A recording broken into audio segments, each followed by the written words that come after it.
Forged from the love of liberty in the fires of hope and prayer, with boundless faith in our destiny, we solemnly declare. Side by side we stand, islands of the blue Caribbean Sea, this our native land. We pledge our lives to thee. Here every creed and race find an equal place, and may God bless our nation. Here every creed and race find an equal place,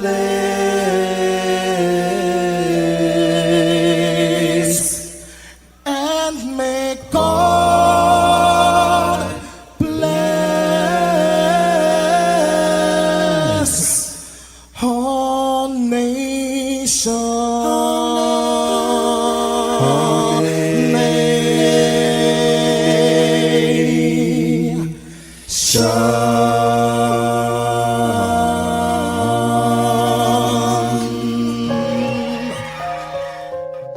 Heavenly Father, we come before you at the start of this new day, giving thanks for life, for health, and the opportunity to serve through this station. We ask for your divine presence to guide us in all we do. Bless this broadcast, that it may be a source of inspiration, joy, and unity to all who tune in. Whether near or far, may our words uplift, our music heal, and our message bring light to those who need it most. We pray for our listeners wherever they may be. Grant them strength for the day ahead, peace in their hearts, and success in all they put their hands to. Cover those traveling with your protection and those at home with your comfort and provision. Lord, may everything we do bring honor to you and be a blessing to others. Guide our steps, bless our efforts, and let this station be a vessel of positivity and hope. In your name we pray. Amen.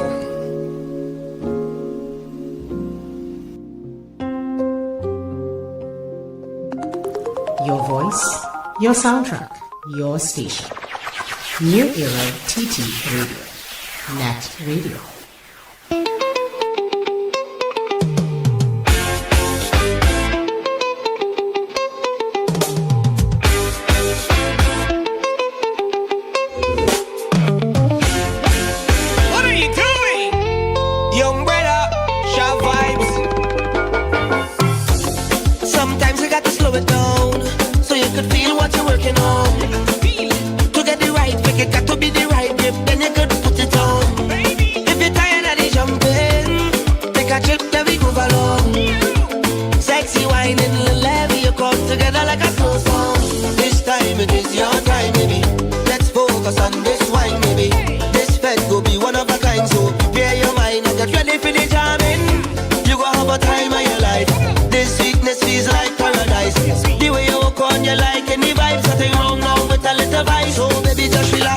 And give me inch by inch, roll back on it inch by inch, rub up on it inch by inch, and don't leave no space between us. Roll back on it inch by inch, throw back on it inch by inch, rub up on it inch by inch, and don't leave no space between us.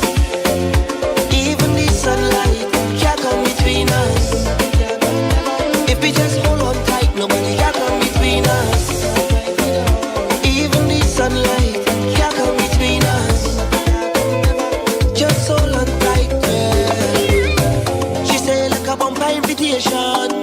don't be shy when I come around. This special flex is for special guests. I am one in a million. I never tired of the jumping. I take a trip and let me groove along. Sexy whining, level your corn together like a slow song. This time it is your time, baby. Let's focus on this wine, baby. This fed go be one of a kind, so prepare your mind and get ready for the jamming. You go have a time of your life. This sweetness feels like paradise.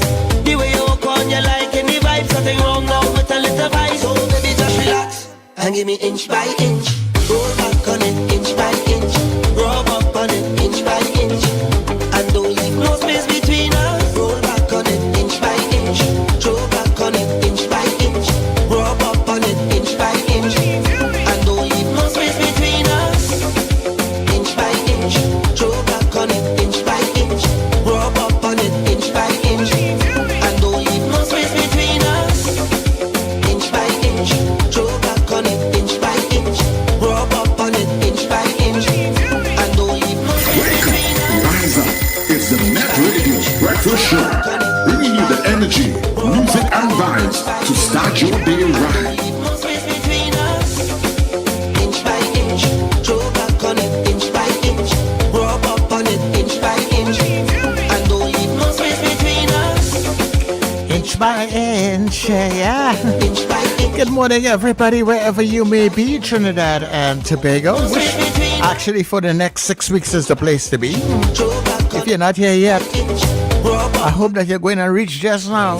Hope you made your bookings between us. and you're getting your flights. Inch. Because I'm telling you, you go get real sticky just now. Rub up on it, inch So by inch by inch, make sure you organize yourself. between us. Call your friends and your family, let them know, hey, I'm coming. Inch by inch. Rub up on it, inch by inch. And don't leave And yo, good morning to you wherever you may be. TNT, good morning. Neighbors in the Caribbean, good morning. Our friends and family who are streaming all around the globe, good day to you. space between us. Thank you very much for being here. You want to know where here is? This is Rub up on it, New Era TT Radio, the heartbeat of the Caribbean. We take you above and beyond. inch by inch. Inch by inch. Rub up on it, inch by inch. So let me say much thanks to the Heavenly Father for bringing us together for another day. All that we do, dear God, everything. Rub up on it, inch by inch. Let it be a blessing, honor to you. Sir Charles, that is me. By inch. Throw back on it, Happy am I to be in your company this morning. And guess what? This is the Get Up and Go. We welcome everybody inside of 2026. back on it. Welcome to the Breakfast Show. Yeah, yeah, yeah, yeah, yeah, yeah, yeah. Yeah, yeah, yeah, yeah, yeah, yeah, yeah. Wake up, it's a brand new dawn.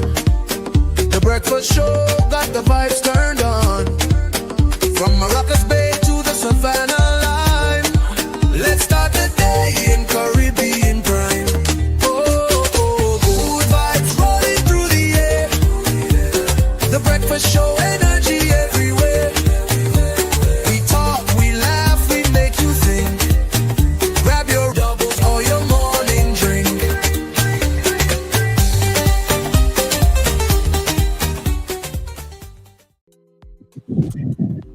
Okay, so we are here with you. Good morning, everybody. Yeah. Who is the we? Who is the we? Who is the we? I have to keep my camera off because you know I'm a magnet already and I'm in a vehicle. So I say, so that's where he is. Now we gotta find him. Oh Lord, all right, okay. So, good morning to Charles. Good morning, Richard. Good morning, Trinidad and Tobago, and good morning, listeners and viewers all over the globe, especially those in Caracas, Venezuela. Why you singing them out today? Tell me. I don't know. I have a good friend I've always told you that he's from Nicaragua, but he lives in Caracas, with his wife and daughter. And I messaged him the day when this incident happened, and I said, I just needed to hear from you. And he eventually messaged back and said he was going out to get a whiskey. I say, okay. I say, but I'm happy to hear from you that you're all right. He said, yeah, he's all right. He was not in Caracas at the time. He was in Puerto Cabello. And so he was all right. I just needed to know that he and his family were all right. That's the only friend I have in living in Caracas. Right. So I just needed to find out that he was okay, and I found out, and I was okay with it. Yeah, but that was good. You know, I as you're saying that, and I was examining myself the other day. Earlier on in my childhood days, my father had a friend that used to come from Venezuela. When he come with all different kinds of things, you know. little trinkets and little gifts and that sort of thing. But yeah, my father can knock a rum, Yeah. Venezuelans drink a lot, Them fellas can knock a rum, Yeah, no, they drink a lot. But They drink a lot.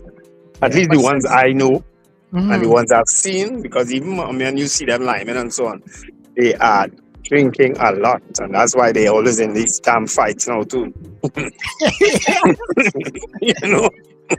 They always at the center of all these fights sometimes. But they enjoy themselves. I'm happy for it. Sometimes not so safely, but but I don't know anybody now like before. To say like how you can check on a partner. I don't know anybody in Venezuela. To say that I can call, check Tom, check Jane. I don't have family and things like that. Maybe I do it, but over time, how the connection just gets strained. But that's what it is. I have stayed by him in Venezuela, and he has stayed by me in Trinidad on more than one occasion. So I just needed to find out that he was all right, because I know he lives in Caracas. But he said he was in Puerto Cabello by his mother-in-law, so he was all right, and he was going to get a whiskey. I don't know if that is in celebration or in mourning. I don't really know. I didn't ask him. But all's well. Yeah, well, any which way, good morning to you. I don't think you're telling people good morning. We came in and started talking. I think I did know. I said good morning, said Charles. Good morning, Richard. Good morning to other people. Yeah, I said it. Okay. I'm one of those mannerly people most times. But I must say that you are. Good morning, guys, and good morning to our listeners and viewers wherever they are across the planet. Real Venezuelan coming. Welcome to the breakfast show this morning. ¿Cómo estás, amigo? Muy bien. ¿Y tú?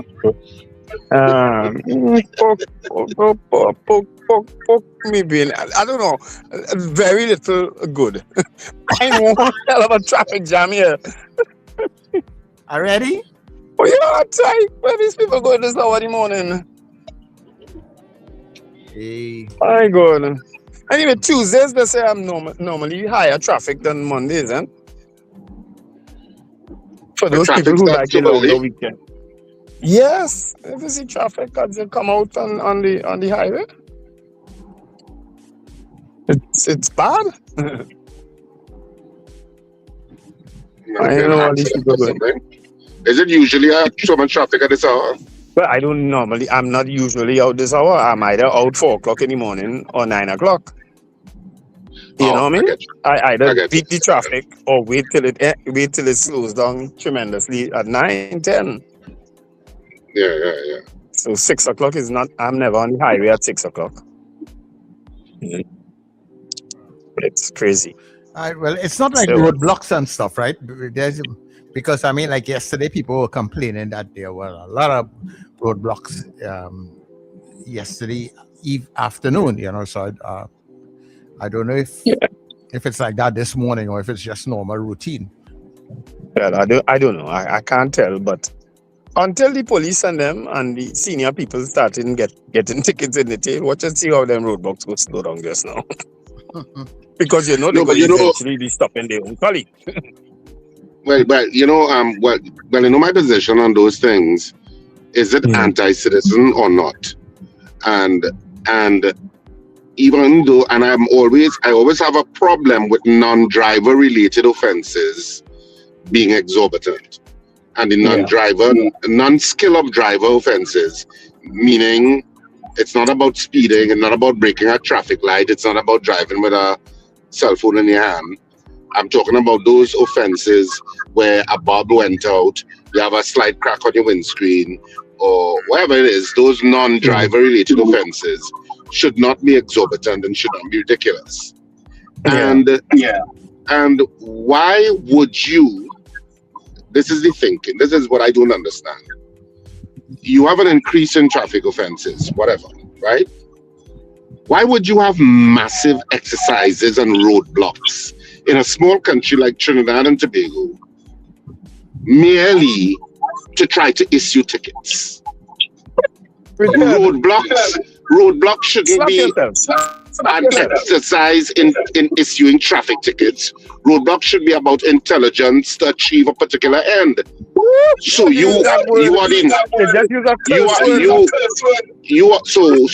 you're saying is that your objective is to be a sub-office of the IRS. Yes. That's your objective. Because Yes, what is the Richard. purpose of those massive exercises other than basically to terrorize citizens in the sense of keeping them back from wherever they're going?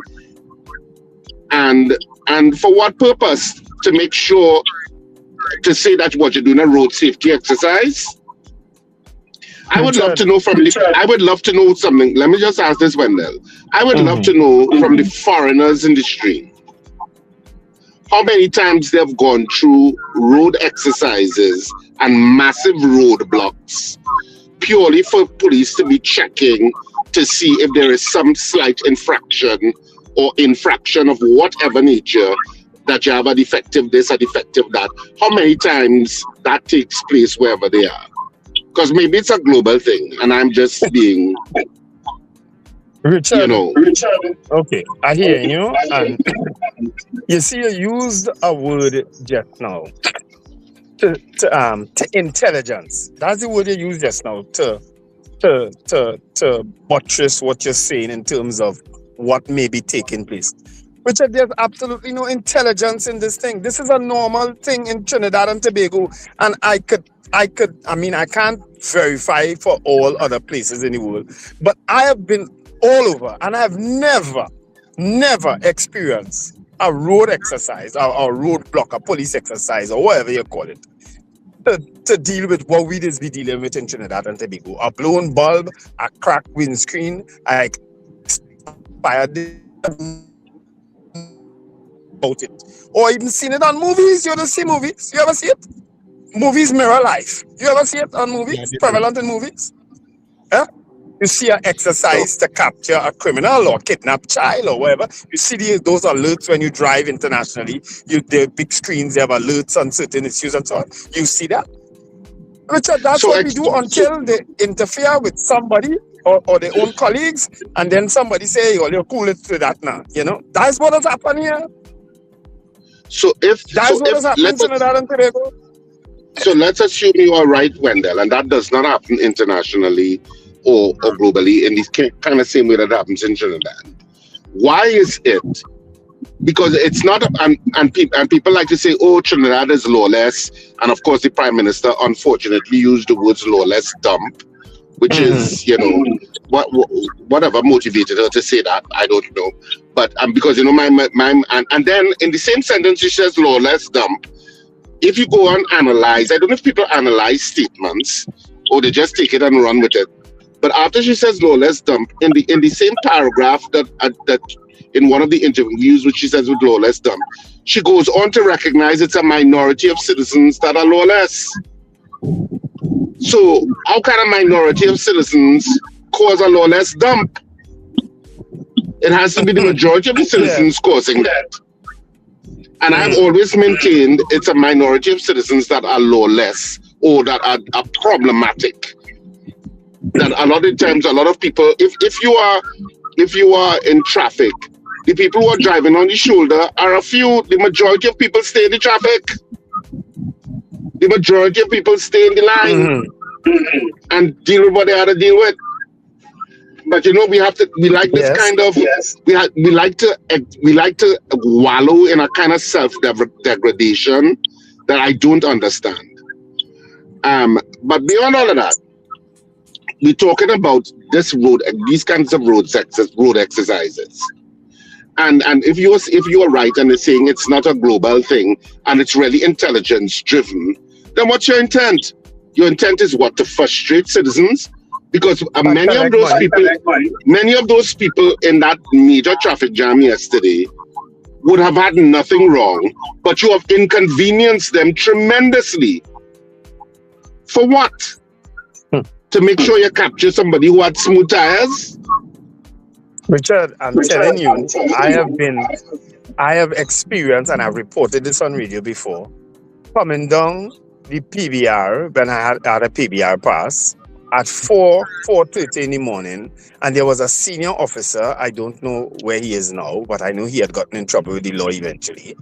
He used to conduct an exercise on the PBR just to catch errant police officers, soldiers, all who going to work for like 6 in the morning, getting to where they're going because they're picking up like the colleagues on the way. I used to see them. Sometimes they're in full kit on the PBR waiting for a colleague to pass and pick them up at 4 or 5 in the morning.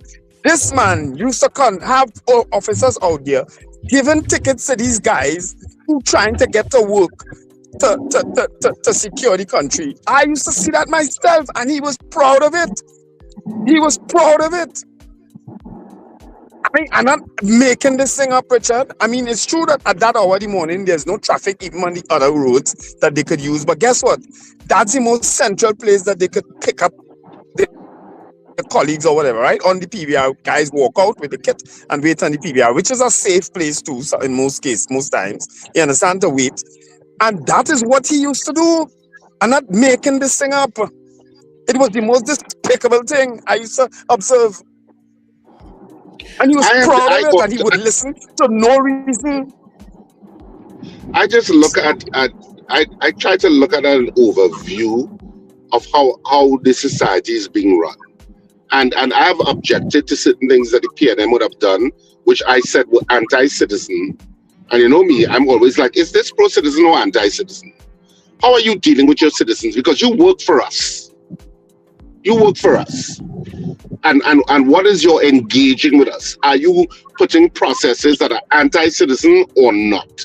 And I remember when the PNM first raised those traffic offenses for all of those non-driver related offenses, I objected to it on radio at the time. And I said they're it's an anti-citizen move.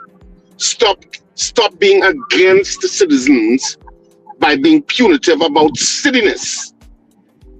And rather than going into corrective measures, I've seen people make suggestions that you issue a ticket with the proviso that you have 48 hours to correct whatever it is, whether it be a faulty headlight, whether it be, X, Y, or Z before a fee is attached, and stuff like that, which is more proactive and which is more pro-citizen than anti-citizen.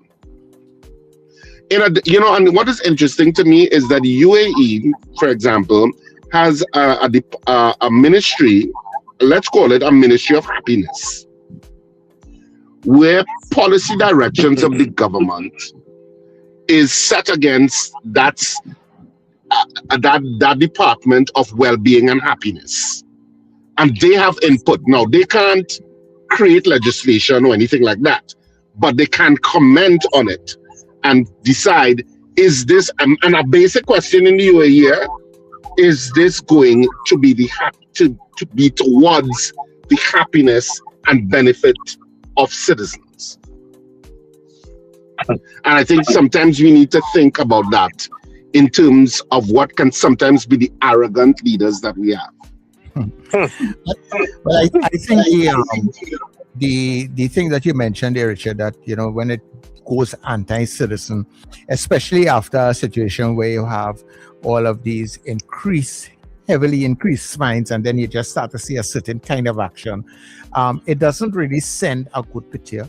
But then we don't seem to have people in place who can come up with ideas, solutions, policies to deal with minority in situations that they themselves would have identified as a minority. We just don't have whatever it takes to be able to deal with that situation. Either we don't, or we deliberately leave it that way so that we can get money for the state. It's clearly a revenue generating thing, until, as I say, they touch somebody who say enough is enough. You understand? They start to interfere with their own. Yeah, but that has happened before. Yeah, inconveniencing people like that. But guys, let's do our good news, and we will be back in a short show.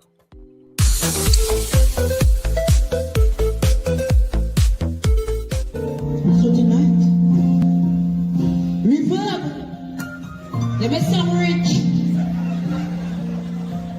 I want to song expensive like Beyonce.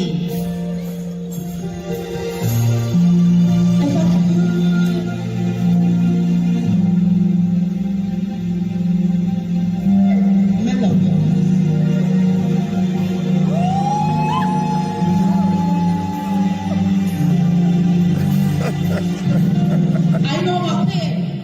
This is a woman who was there when I fall in the manhole, mash up my face, lost my teeth, lost my willpower. She says, sing.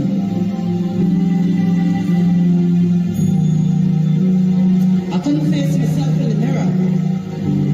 She says, sing. People were looking at my weight gain, weight loss, forgetting that I couldn't eat anything solid for more than a year, and they became judgmental. She says, sing.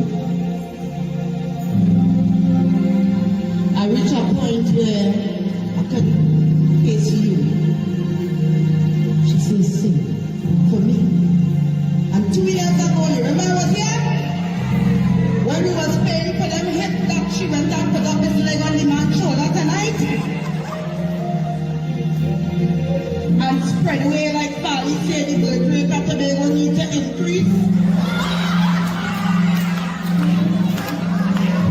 I just show my whole generation how all they do it.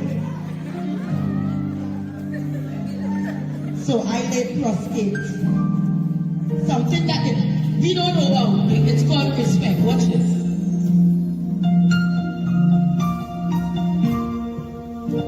I take a knee. I take a knee for legacy. I take a knee for the disrespect against our creatives that give us a cultural identity.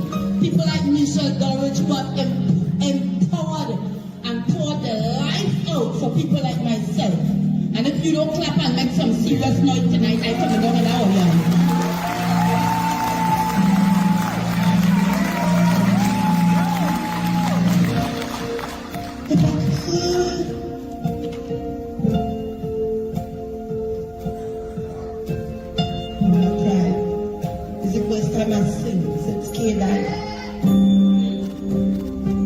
Since my sister died. In this world of noise, yes I would. If I could, I would teach you all the things I've never learned. And I'd help you cross these bridges.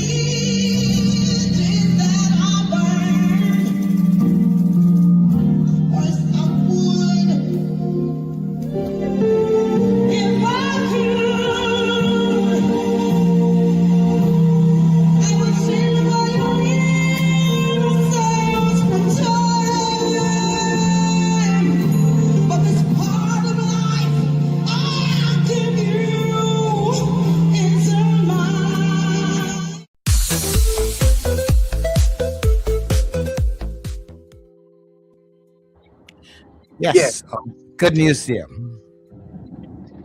So Charles, who's that? And Destro. I couldn't see it on my phone. Yeah. It looked like Destro. Richard is who pulled it all together there. Yeah. Yeah, I forgot her name, you know. It's not Destra? No. Is that Destra? Okay. No. It's a lady from Tobago. I forget her name. Why is it not coming to me right now? But yeah, but she was paying homage to, Miss Dowridge.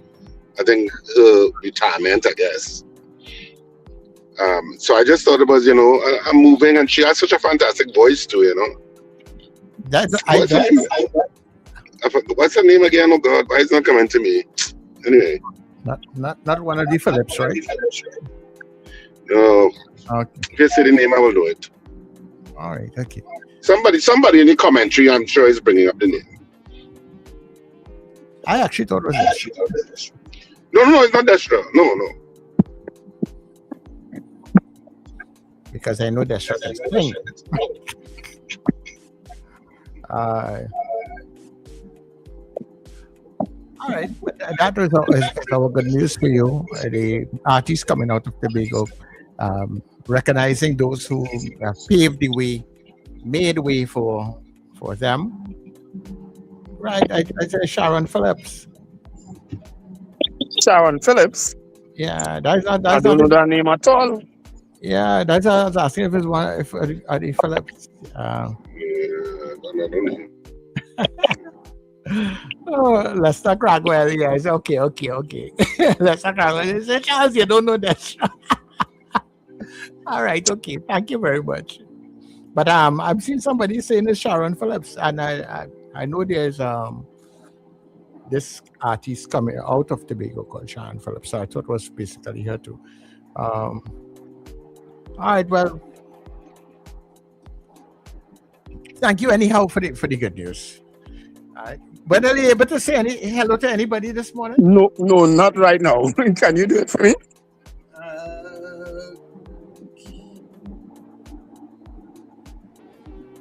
Yeah, so let's meet and greet with some of the people that we have on the chat this morning. Coming in very early was Eunice Dublin. So Dublin, good morning to you. Anthony Tinto was in very early. Grand rising to the breakfast team.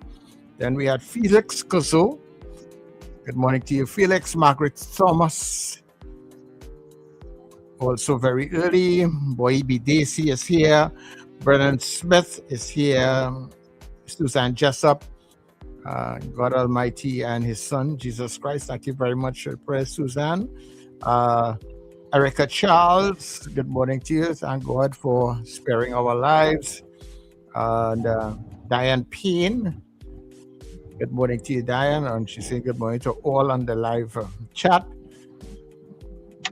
To Marlon Mutley, good morning all, and thanks. Eva Smith, blessed morning. Claire Lendor Rollins, good morning, guys. Manuel Peters, good morning. Apollonas is here also, blessed morning to the team. Florence Bazi, good morning to the team. Slick Money Grip is here very early also. Okay. And saying hello to the breakfast crew. Kathy and Charles. Sherwin Kerr. Michael Claude. Michael Claudette. That is his name. Joyce Phillip. Joyce, you could probably tell us if you are family in Tobago and if it's Sharon Phillip. Top of the morning to you. Ambrose Blah. Nicholas, what is that? What is it? Nicola McNichols. Carlan Govera.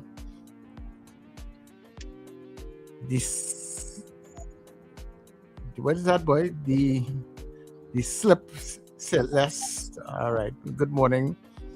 Robert Allen. Good morning to the crew. Ian Stewart is here. Kenny in Harlem is here. CJ from New York is up very early. Good morning to the breakfast crew. Lester Cragwell. Good morning.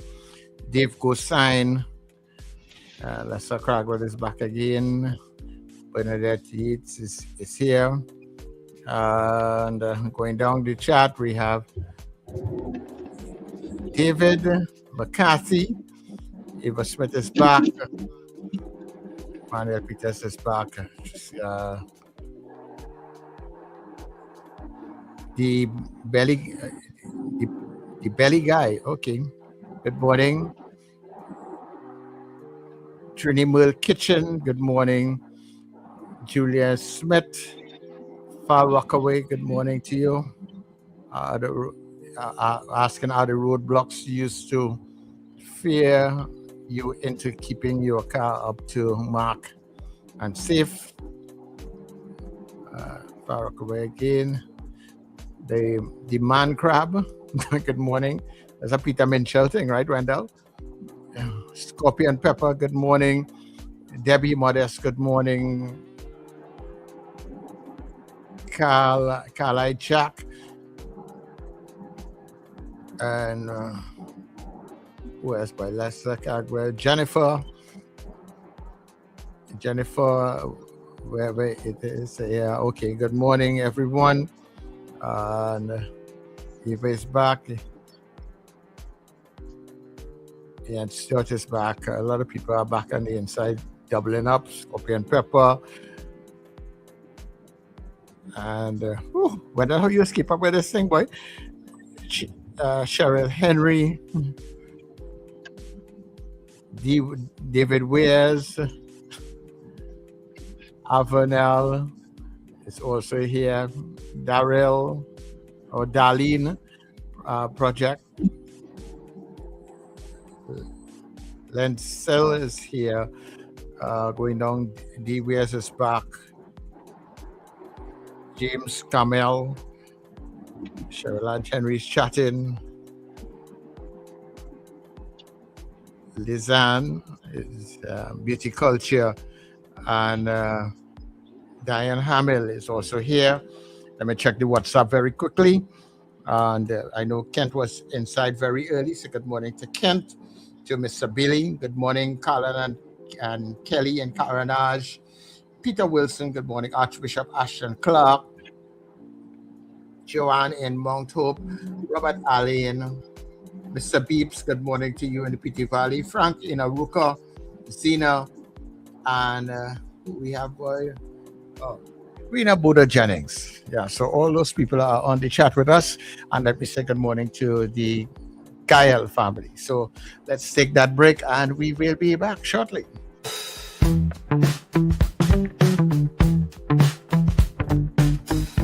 S&H Rumbox, 137 Western Main Road, St. James, for all your retail and wholesale needs for alcohol and non-alcoholic beverages. Call us at 686-0599 or visit us at 137 Western Main Road, St. James. S&H Rumbox, drinking out of the box.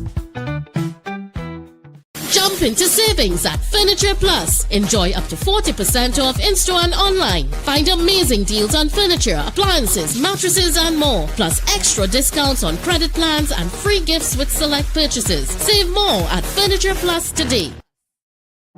Looking for pet supplies that wouldn't bite? Visit Bow Wow Supply Limited, your friendly family-owned pet store at the corner of Cane Farm Avenue and 5th Street West, Cane Farm, Trin City. We offer fabulous prices, great service, and a wide range of foods, treats, toys, grooming products, and accessories. Everything your pet needs in one place. We are open Monday to Friday, 10 a.m. to 7 p.m. Saturdays from 9 a.m. to 6 p.m. Sundays from 9 a.m. to 1 p.m. Coming today, Bow Wow Supply Limited, Cane Farm Avenue and 5th Street West, Cane Farm, Trin City. Your pet's friendly place. Call us at 640-7184.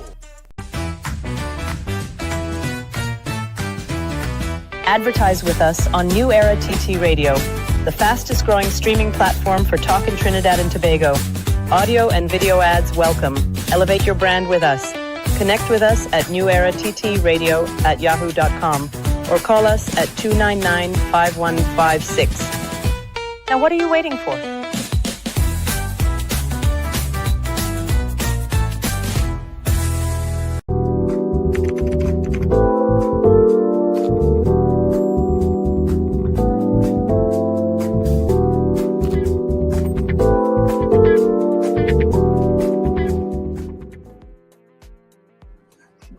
Okay, so we are back on the breakfast show.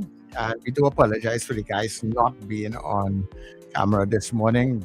Both of them are in traffic this morning. So we are making the best of every situation here on the net. Right, guys? Hey, like they're going out. No. We're letting you talk. You don't talk much.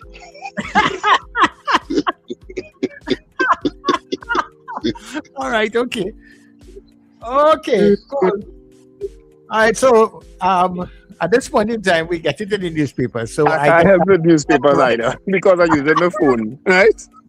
Newspapers I can't help it because I'm using my phone. Richard, are you able to help with newspapers? Not really. All right, okay. So let me see how much. I could try. No. If you're driving, no problem. We'll make out. All right. So let me start with the Express. Maduro, I am innocent. Well, you all know that. Trump, U.S. in charge in Venezuela. And son says father was kidnapped, family persecuted. Rush at licensing. That was the thing that you saw yesterday all over the. What was just to interrupt you? What was that rush about? I was confused. I'm asking the same question, Richard. What the hell was that rush about? Well, let me see if I can read part of the story for you guys. There were long lines at the license office in Caroni and Port of Spain yesterday as people with driving permits that had expired rushed in to have it renewed to avoid paying a stiffer penalty. On Friday, Transport Commissioner Clyde Clark issued an internal memo to staff reminding them of the amendments to the Section 61A 113, the first schedule, and Regulation 20 of the Motor Vehicles and Road Traffic Act, which now carries a fee for the late renewal of driver's permit in addition to the requisite fee for the permit. Based on the amendments, if a 5-year driver's permit has expired for a period of less than 6 months, the fee for permit remains at $500. However, a late fee of $650 is now attached, bringing the total cost to $1,150. So I guess that is what people were rushing to do. You know, what you read there didn't really make sense. So let me see if I am trying, because I kind of got confused. Is it that if you're less than 6 months, less than 6 months since your thing expired, you're just paying the flat $500? But if it's more than 6 months, you're paying an additional fee of $650. Is that it? Well, that is what I'm reading, but it's really kind of confusing because it's based on the amendments. I'm going to read it, that part. If a 5-year driver's permit has expired for a period of less than 6 months, the fee for permit remains at $500. All right. However, a late fee of $650 is now attached, bringing the total cost to $150. So it's kind of up in the air for me to understand it there, right? Yeah, but that doesn't make sense. Is it that they're saying, in other words, if you're late at all, it's $1,000? Is that what they're saying? Apparently so. Yeah, I don't understand. Yeah, because that's punitive. That's also punitive, and I know there may be defenders of the UNC, but let's call it for what it is. That's punitive, and that's ridiculous. And apparently it was only sprung on people when they went there. They didn't know of it before. That's what I was reading on social media, that is. I don't know how true that is. That it came as a complete surprise to people. All right, so in the news today, the Nobrega, PM hiding behind social media posts, innuendos, and also smooth start to the second school terms. Right, so all those who are back at school may be traveling down with this thing to us. Good morning to you. Brown, no one knows what US will do, and that is Mariano Brown they're talking about. KFC starts the party for Carnival, and La Romaine woman still hospitalized after being set ablaze. Canada's man injured in Maruga hunting accident, and slain fire officer remembered by family, friends, and his colleagues. So that is the news thing. Let me see if I can get to the Guardian very quickly. Right, in the Guardian today, watch out for Trump. Caribbean leaders warn to tread carefully after U.S. oust Venezuelan president. ousted leader pleads not guilty in first U.S. court appearance. They'll see sworn in as acting president of Venezuela. UN says removal of Maduro unlawful. Venezuelan fishermen in South still fear going home. And Shamfa to Fali, tell Kamala where to put the radar. All right, okay. So those are the headlines in the newspapers. Is the Sir Charles show today, boy? Is the Sir Charles show today? Tell Farley where to put the radar. Tell Farley what? Yeah, where to put the radar. You know me, I don't believe in that kind of rhetoric. You know. I don't know if that qualifies as peacock. I find that kind of more disrespectful than peacock. Who said it though? Who said it? I just going by what Sir Charles read and how he read it. So I don't know. But it seems that who was the person who said it? Shamfa was saying it to Farley. Shamfa losing and Farley win. I don't know if she know that. Oh my word. All right, okay. Well, we have our Did You Know segment that is upon us now, and then we'll open the lines to take your calls. Well, you say that with a kind of viciousness, you know. That is not becoming of a member of the People's National Movement. I have to let you know. Tell other members to know your place. All you know, I don't care, right? For a long time now, right? And all you know that. I mean, but what he say, Sir John. Yes. Sharper forget she lose. And probably badly too.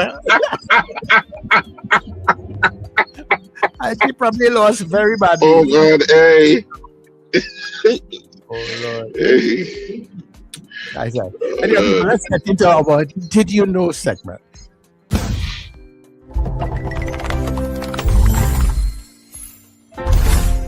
Something that we're missing in this Nicki Minaj conversation right now, she's being revered by white Christians. Revered because she's moved her politics to the right because she's saying that there's Christians that are getting persecuted in Nigeria. Do you remember when Reverend Raphael Warnock ran for Senate in Georgia? Do you remember when 88% of white evangelical Christians voted against him? Why? Ask yourself the tough questions. Why did 88% of white Christians vote against a devout pastor? The pastor of Martin Luther King's former church, yet can support Nicki Minaj as she makes a turn right at the end of her career. I want you to ignore the fact that Nicki Minaj made a career off of sexually explicit content and just see her and Raphael Warnock as two people who are promoting Christ. Why did one get evangelical support and not the other one? There's an active ingredient in Nicki Minaj's, and it is the promotion of white supremacist talking points. You see, in America, white supremacy and Christianity have lines that are so blurred, it's not really clear where one starts and one stops. Do you remember when Lecrae, a very popular black Christian artist, loved by white people, loved by white Christians, started speaking out against racism, and his own fans felt betrayed, and they didn't just start calling him woke. He had to beat these woke allegations. They started calling him not Christian. When you care about the lives of African Americans, you are politically progressive or liberal, and that's stupid. Stop right there. Before white Christians are Christian, they're white. And they always have been. Your subscription to their good graces has never been based on your devotion to Christ, and has always been based on your commitment to perpetuating the mantle of white supremacy. But when you go in these spaces, they'll say things like, we don't talk about race here. And some black people buy into this. It's not about the color of your skin. It's about how much you love Jesus. This is the coach of the Boston Celtics. First time since 1975, this is the NBA Finals where you have two black head coaches. Do you take pride in this? I wonder how many of those have been Christian coaches. In the comments of that video, there was a suspicious amount of white Christians cheering him on. Of course they were. They don't want to focus on race because the American experience, Christian experience, already inherently favors a race. This is evidenced by a clear history of Christianity codifying and justifying slavery, Jim Crow, segregation, lynching, take your pick. So when you as a black person abandon race as something you make decisions on, in the idea that you're doing this in solidarity with your white Christian brothers and sisters, you're the only one. They don't want to talk about racial hierarchies. They just want to vote for candidates that assert them quietly. They don't want to talk about race. They just want to benefit from racialized policies that are nested within the white Christian vision for America. And when you, as black Christians, buy into the okie doke, you're the only one.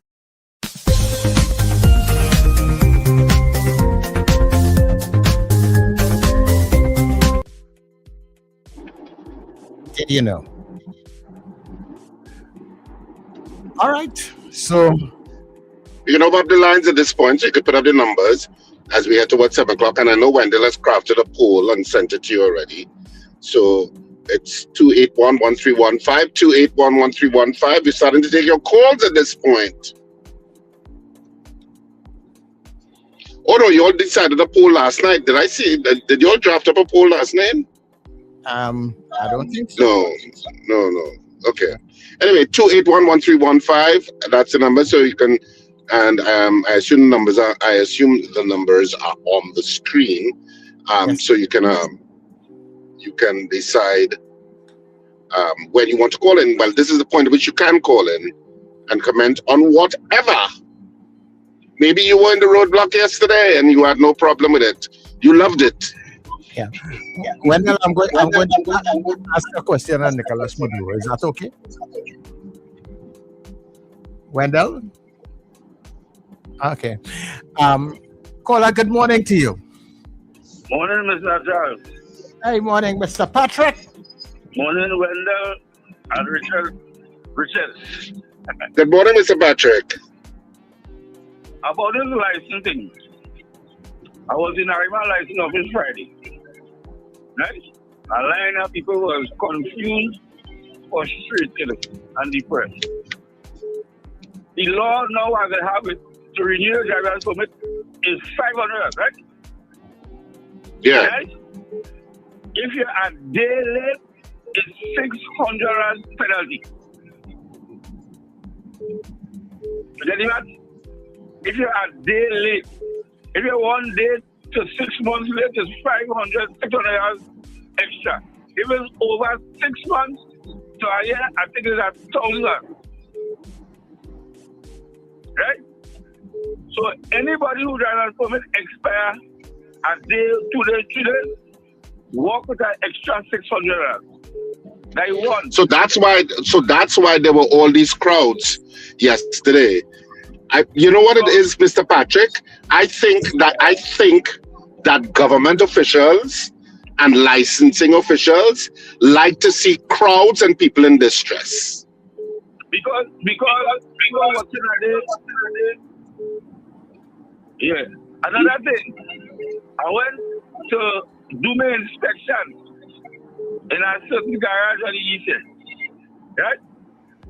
I want to advise the public, go and get an updated certified copy. A lot of people was turned back because they say something not classified. Right? Try to get a certified copy and make sure your vehicle is classified. You understand? Because you're going up in a long line like yesterday. I was in a long line. I went there from 8 o'clock and leave there 4 o'clock in the evening. Yeah. Ridiculous. Yeah. Ridiculous. Instead of things getting better, because you want things to be digital, getting better, more efficient, making things smoother and easier for citizens, you have stupid policies that are being enacted and increased penalties that are making life more difficult. How could you be 1 day late? How could you be 1 day late in renewing your license and you have to pay $600 more? That's punitive. You could renew it before the day. But I find that ridiculous because that's ridiculous. Yeah. So if I go $500 right away, I don't want to get 6 more. Yeah, I find this country get too hard to live with. Yeah, it's and that's unnecessary. That's unnecessary. Yeah. Morning, caller. Okay. Part of what that gentleman say is not true. I'll tell you why. My permit expired the 29th of November. All right? And I went to the office. I must be spending less than an hour and get my permit renewed. I didn't want it to go. I know I had 6 months, which they told me, to use it without being charged. If it crosses 6 months, you have to do over the regulations, and you will be paying that same penalty they're talking about, not no 1 day after your permit expires. Because understand? Because that's what we were trying to determine from what Sir Charles read. Is it less than 6 months or is it after 6 months? After 6 months. Once the permit is expired after 6 months, I was told that information in life notice by one of the clerks. You have to do over your regulations in order to get the new permit. That is one, and you will be charged. Right? It's not no 1 day. And people like too much drama because why they wait until now when these things come about to rush? When I went to the office, it hardly had people. And I went to the office in November last year and renewed my permit without any hassle. You understand? I have class 3 and 4, so I just went across the road to the doctor and organized myself and came back, gave them the documents, and they sent me in the room to receive my picture. And in less than an hour, I was out of there. You know? But this is no... Yeah. It's not easy. You have to listen carefully to instruction. A lot of people hear certain things and assume what they hear without authenticating it. Yeah. So, okay. Did something change between November last year when you did it and now? Good. That's an additional question. Yeah. Caller, good morning to you. Mr. Grant. You see this thing with license? Good morning, Wendell, Richard, and Steve. Good morning, Mr. Grant. Good morning. I think everything is about being responsible. When I have my driving permit, I will be checking on it to see when it expires. I usually go in about 2 or 3 days before my permit expires. This thing will come down to responsibility. You can't tell me you're driving permit with 6 months. Look, yesterday I went to fix the window on one of my car because on the driver's side, I know when the police stop you, I have everything. You can't come out your car because the motor is not working. The fella scrap it down. I think I got a new motor. Right? I had to put $500 this morning because it's cheaper to my faith and wants it to the job. I want to get my thing in thing. It's too bad. Everything, I make sure everything in place. And to the Prime Minister, listening. This Prime Minister has been disrespectful to the President. There are a lot of people in this country. You know, there's wonderful, give us respect. But she's been disrespectful. I didn't know what she still stand a lot to all as a woman. You understand? And I mean, say, this big build up they had all the time, I know the man now is the oil and not traffic. I want to know who is responsible for all these people he killed outside there and blow them up. If they don't have a family to swim. Anyone have a good day? All right. Okay. Thanks very much, Mr. Grant. Caller, good morning to you. Good morning. Morning, Sir Charles. Morning, Mrs. R. Good morning, my love. Good morning, Mr. Stephen. And I'm saving that procedure for last. Good morning, my love of my life, Mr. Raghunathan. You make sure you distinguish it more. Good morning, Mrs. R. Why do you keep calling me the love of your life? I am not. Oh God. Don't get I am not. Don't get this morning. I have a goal not a bone, but I have to ask my honey something because I know hustling for work and everything. And as much as I love him to death, many times I disagree with him. He's saying nonsense about this. Rich, why you and I are not there at licensing yesterday renewing permits? My permit is due to expire 2027. I know when my visa is going to expire. I know when my passport. Certain things as citizens, we need to be responsible. Why are these people 3 months you driving with expired permit? Why are you in that position, Rich? Answer her, Richard. Is it me or are you breaking up? No, I didn't hear, she was breaking up, so that's... Mrs. That's why I was asking, is it me or is it her? No, it's you, but let her ask you again. Mrs. R, ask Richard again. Simply, I'm asking Mr. Raghubar, why are there so many lawless people around driving without their permit? I know when my permit is expiring in 2027. You think I'm going to wait the day before to do my permit or 2 days before? Why are there so many lawless people? Rich, look at people driving without permits. Look at people driving without with expired insurance. You feel any but deliberately driving without but it, I agree, is lawless. But some people don't even remember, don't know. They just they absent-minded or they have some situation. You cannot say, but you don't remember. Yeah, but those people in licensing, I don't know that their permits were already expired. I think they were trying to beat the fee. Yeah, but Rich, why? I don't know that their permits were expired. But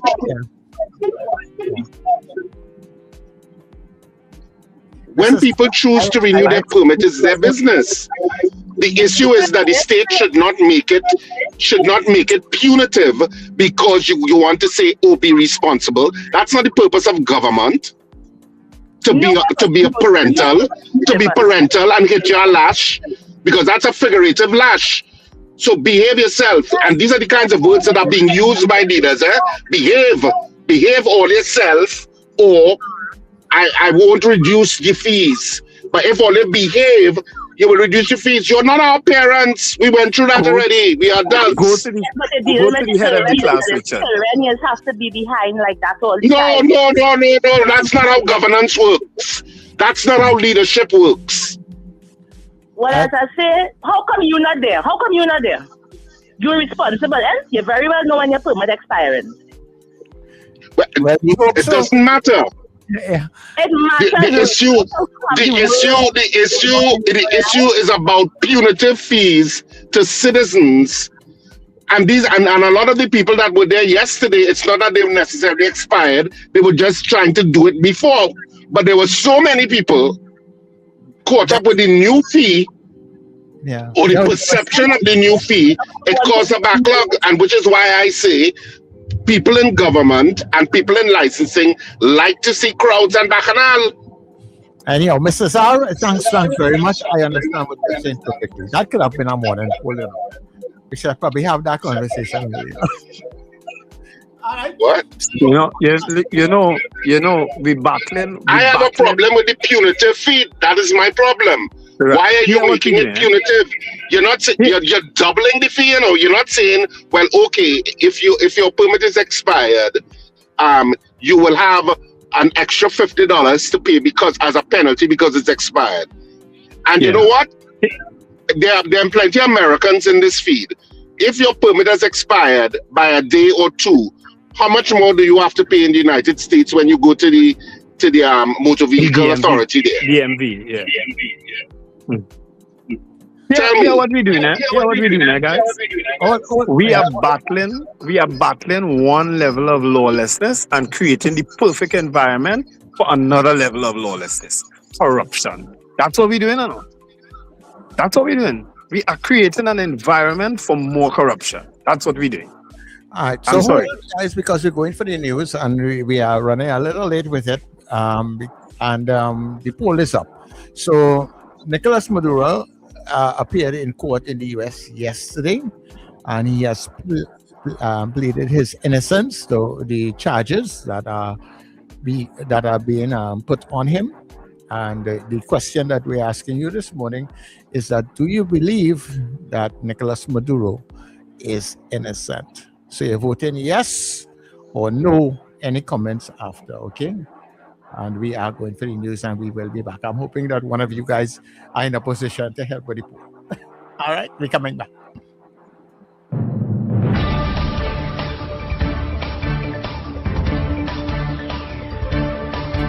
The news you need, the clarity you deserve. Local, regional, global. This is Net Radio News Now. This is News Now on New Era TT Radio and Gael Caribbean TV for Tuesday, the 6th of January, 2026. I am Derek McMillan. Good day, everybody. Transport Commissioner Clive Clark is denying reports that motorists who renew their driver's permits late are being blocked from getting the 10-year license option. Some drivers complained they were charged a $600 late fee and told that even being 1 day late meant they could now only renew for 5 years. Clark says while the law does require late fees under Section 61A of the Motor Vehicles and Road Traffic Act, late renewal does not disqualify anyone from taking the 10-year permit. The higher penalties follow the Finance Act of 2025, which doubled the late fee to $600 for permits expired 6 months or less.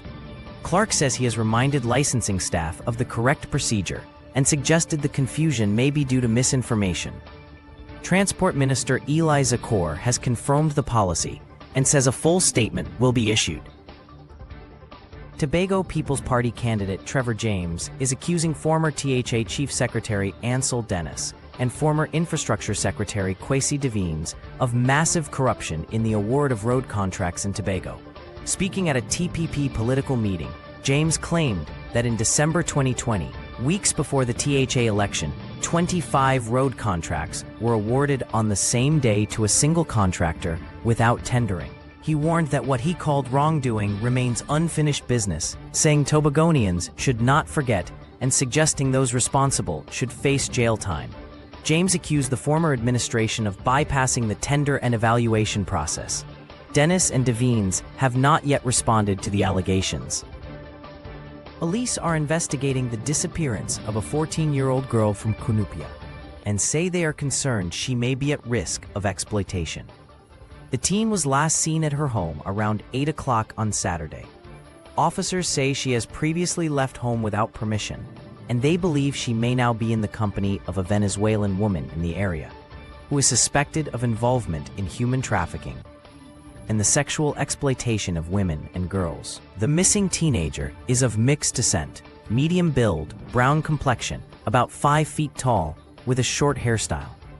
She was last seen wearing green and red long pajama pants and a burgundy short-sleeve top. Police are urging anyone with information to contact the nearest station immediately, warning the case may involve serious criminal activity. Police are investigating a report of indecent assault made by a 21-year-old woman against her employer. According to police, the incident allegedly occurred around 11 o'clock last Tuesday at a shop where the woman works. She told investigators she was asked to accompany her employer to the stockroom, where he allegedly made unwanted sexual advances, pulling her towards him and telling her he wanted to taste her lips. The woman said she managed to pull away, but as she was leaving, she felt a hard slap to her buttocks and claims the man kept his grip there for several seconds. Despite the incident, the woman continued working for the rest of the day and later reported the matter to the San Fernando Criminal Investigations Department on Wednesday. Police investigations are continuing. In the region, Dominica has agreed to accept certain refugees from the United States, but only those who are non-nationals and considered non-violent. Prime Minister Roosevelt Skerritt confirmed the agreement during a media conference, saying the move followed discussions with the U.S. State Department. He stressed that Dominica would not accept individuals who could compromise national security. Skerritt said the decision was guided by the responsibility to protect Dominicans' access to lawful travel, education, employment, and family ties, while also strengthening cooperation between both governments. This development comes less than a month after the U.S. imposed new travel restrictions on Dominica, effective January 1st. And Prime Minister Kamala Persad-Bissessar has suggested the restrictions were imposed because Dominica and Antigua and Barbuda had been bad-mouthing the U.S., warning Trinidad and Tobago citizens not to do the same. In the U.S., Deposed Venezuelan leader Nicolas Maduro has pleaded not guilty to federal drug trafficking charges in a U.S. courtroom. Maduro told the judge, "I'm innocent. I am not guilty. I am a decent man, the president of my country." It was his first court appearance since U.S. forces captured him and brought him to New York on narco-terrorism charges, the same charges the Trump administration used to justify the operation. Maduro, dressed in a blue prison uniform, appeared briefly alongside his wife in court, where the judge confirmed the case will move ahead. The hearing marks the start of what is expected to be a lengthy legal battle over whether he can be tried in the U.S. His next court date has been set for March 17th. And that's our news to this hour. That was news now. Stay informed with New Era TT Radio, Net Radio.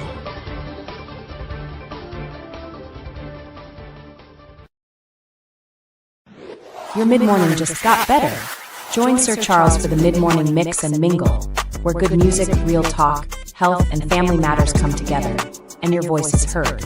Whether you're at work, on the go, or just taking a break, this is the perfect mix to keep you engaged, informed, and entertained. The mid-morning mix and mingle, weekdays, 9 a.m. to 12 noon on New Era TT Radio, Net Radio.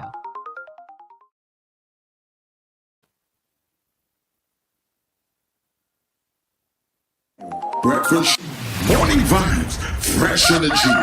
This is the Net Radio Breakfast Show. The sweetest berry, berry, berry. Tell them to go party, party bag. We coming back on the road, cause we love to party hard. So sweet. I'm all in, calling in sick from the morning. Tired of the work, tired of the 9 to 5 of this job. Tell them I'm all in, I'm risking it all for a party. My bag done pack, before Mona catching me. So come let we go. Meet me there by the junction, on the road. Time to break away. Look, my flights and book and my passport stamp, and I find myself up in TSA. Fetting with DNA. Tell them to go party bad. We coming back on the road, cause we love to party hard. Real hard, real hard. Tell them to go party bad. We coming back on the road, cause we love to party hard. Real hard. Any uptown fed not missing me. The downtown fed not missing me. Juve not missing me. Missing me, missing me. All inclusive fed not missing me. Panorama that not missing me. 2 days on the road not missing me. Missing me, missing me. We back again. Choking up till we fall down flat. Till the moon yawning, yawning. And we whine and go down and we dip low to the song of Calypso. You don't want feel the FOMO. Come in, yeah, come so in. So come let we go. Meet me there by the junction, on the road. Time to break away. Look, my flights and book and my passport stamp, and I find myself up in TSA. Fetting with DNA. Tell them to go party bad. We coming back on the road, cause we love to party hard. Real hard, real hard. Tell them to go party bad. We coming back on the road, cause we love to party hard. Real hard. Any uptown fed not missing me. The downtown fed not missing me. Juve not missing me. Missing me, missing me. All inclusive fed not missing me. Panorama that not missing me. 2 days on the road not missing me. Missing me, missing me. Tell them to go party bad. We coming back on the road, cause we love to party hard. Real hard, real hard. Tell them to go party bad. We coming back on the road, cause we love to party hard. Real hard.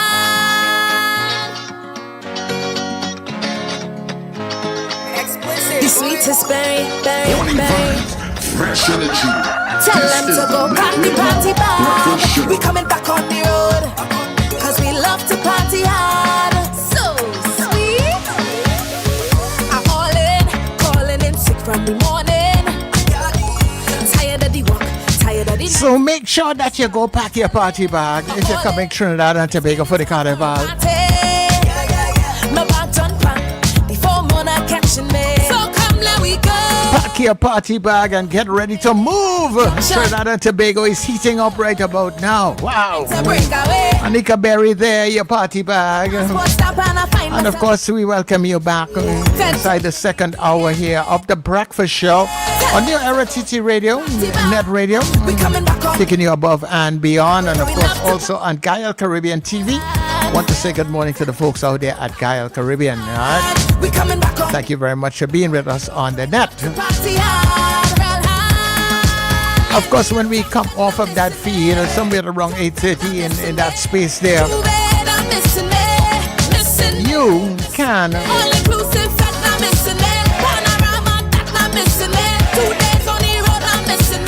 you would be able to join us on NewEraTTRadio.com. New Era TT Radio on TuneIn. And we wine and go down and we dip low to the song of Calypso. You don't want to feel FOMO. Come in, yeah. You are also, when you get us on TuneIn, you'll be able to get us on your Google and, of course, your Alexa devices, which helps you along the way, yeah. So the poll question to you, and remember you're answering yes or no.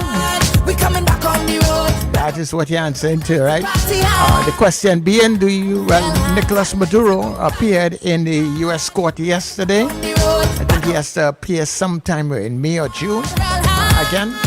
And he has pleaded his innocence to all charges, right? So we are asking you on the net on the breakfast show today, do you believe that Nicolas Maduro is innocent? Yes or no? First and anything else after that, right? Pack the party bag. We coming back. Pack your party bag. We coming back. Looking for pet supplies that wouldn't bite? Visit Bow Wow Supply Limited, your friendly family-owned pet store at the corner of Cane Farm Avenue and 5th Street West, Cane Farm, Trin City. We offer fabulous prices, great service, and a wide range of foods, treats, toys, grooming products, and accessories. Everything your pet needs in one place. We are open Monday to Friday, 10 a.m. to 7 p.m. Saturdays from 9 a.m. to 6 p.m. Sundays from 9 a.m. to 1 p.m. Coming today, Bow Wow Supply Limited, Cane Farm Avenue and 5th Street West, Cane Farm, Trin City. Your pet's friendly place. Call us at 640-7184. Jump into savings at Furniture Plus. Enjoy up to 40% off in-store and online. Find amazing deals on furniture, appliances, mattresses, and more. Plus extra discounts on credit plans and free gifts with select purchases. Save more at Furniture Plus today.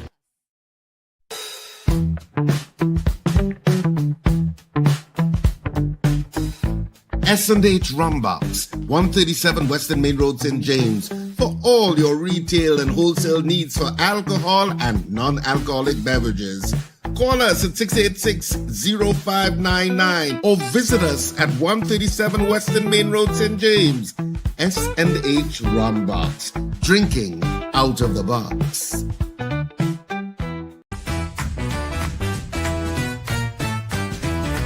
Advertise with us on New Era TT Radio, the fastest growing streaming platform for talk in Trinidad and Tobago.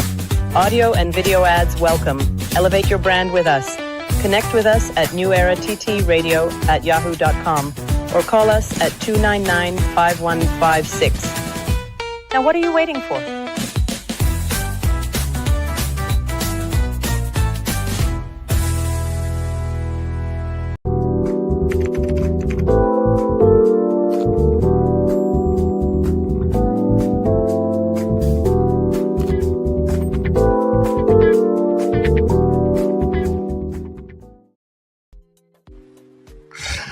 Okay, people, so we welcome you back to the breakfast show on New Era TT Radio and, of course, Gal Caribbean TV.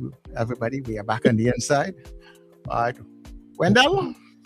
Yeah, let me see if I could help with the poll. I have to go to comments. Lots of comments, buddy. Let me see where did we start from. All right.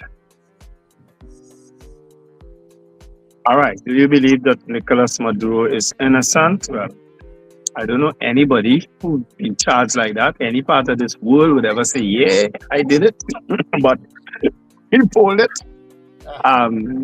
So you ready for the results, Charles? Give me 30 seconds.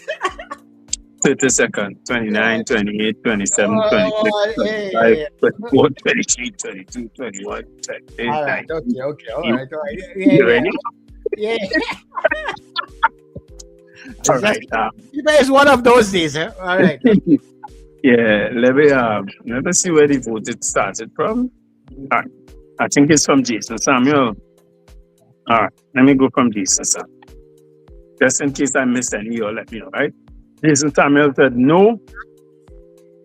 A lot of chat in between.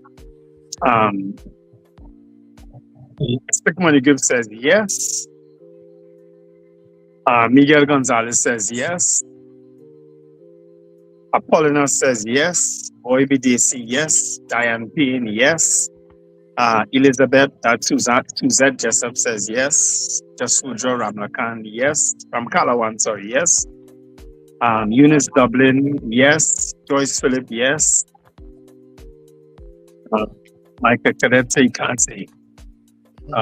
Lester Cragwell, okay, he didn't vote. Joseph Clement says yes. Suzanne Jessup says yes. Margaret Thomas says no. Holted Finch, yes. Marlene Saunders Sober says yes. Beauty Culture, yes.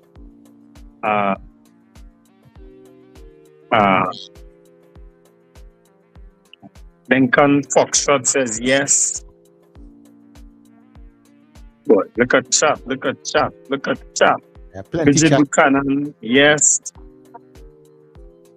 Gemma Peters Hall, that Ms. Gemma says yes. Derek Duncan says yes. That's it. Those are the votes I have. I don't know if I missed any because I'm using, as I said, and Eva Smith says yes. I'm using my phone, so I don't know if I would have missed any. Right? But those are the votes that I have. Okay. Well, whatever it is, we're working with it today, yes? Yeah. Whatever it is, we're working with it. So let me see what I have on the WhatsApp. I have going back. All right, so I think this is where it started here for me.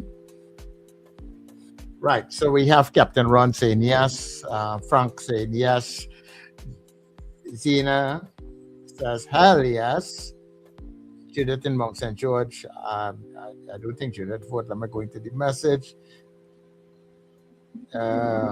Judith says no to the poll. And we have Robert saying yes. All right, so that's. I have a couple more to Charles. Go ahead. I said Eva Smith, Diana Hamill abstained, Ron DeSantis says no. Somebody says, somebody made a comment just now. Kazim Sabzali said, we haven't heard the facts of the case as yet, and you're asking for a yes or no if he's guilty. Well, it's just people's feelings. It's just how they feel. No, but I want to tell Kazim that the judges right now in the United States are listening to this show, and this show will inform how. Yes. How they judge Maduro. Oh my word! I couldn't help it. The Lords are listening. They are listening to us right now, and they say, "Aha, them fellas onto something." So actually, we and all the people at the chat could be held in contempt. Yeah, well, maybe, and get hauled off before a judge like Christian and who it was, Prangalang. Well, a prejudice in the case. You know, all three of those people are now in the great beyond. All three of those people involved with that. The judge and the two people who he hauled before him. The judge got yeah, all of them passed. Wow. You understand? So we could talk about it. But I will never forget that. When I heard that, I say, oh, you're crazy, yes? Since when radio could be so contentious that people talk about a case and they hold before a judge? What the hell? Trinidad, sweet, yes. That is it. All right. So, given the fact that Mr. Maduro appeared in the U.S. court yesterday and he has pleaded his innocence, this is just your gut feeling, what you feel at this point in time. You know, not to influence the case, so we distance ourselves from trying to influence the case. The outcome of the case. Too late. Too late. The judge, one of the judges just messaged me, hey, what are you doing? So 32 people on the poll this morning, right? And 26 of you said yes, and 6 of you said no.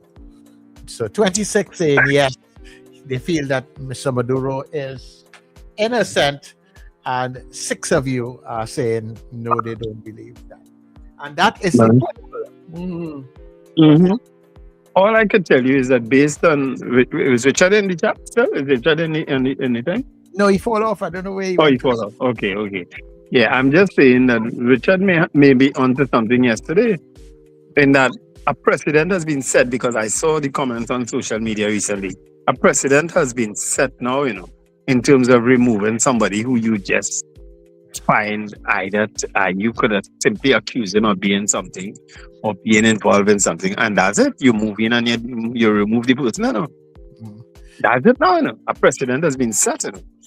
Yeah, but I think in the modern world that we live, I don't expect that to happen.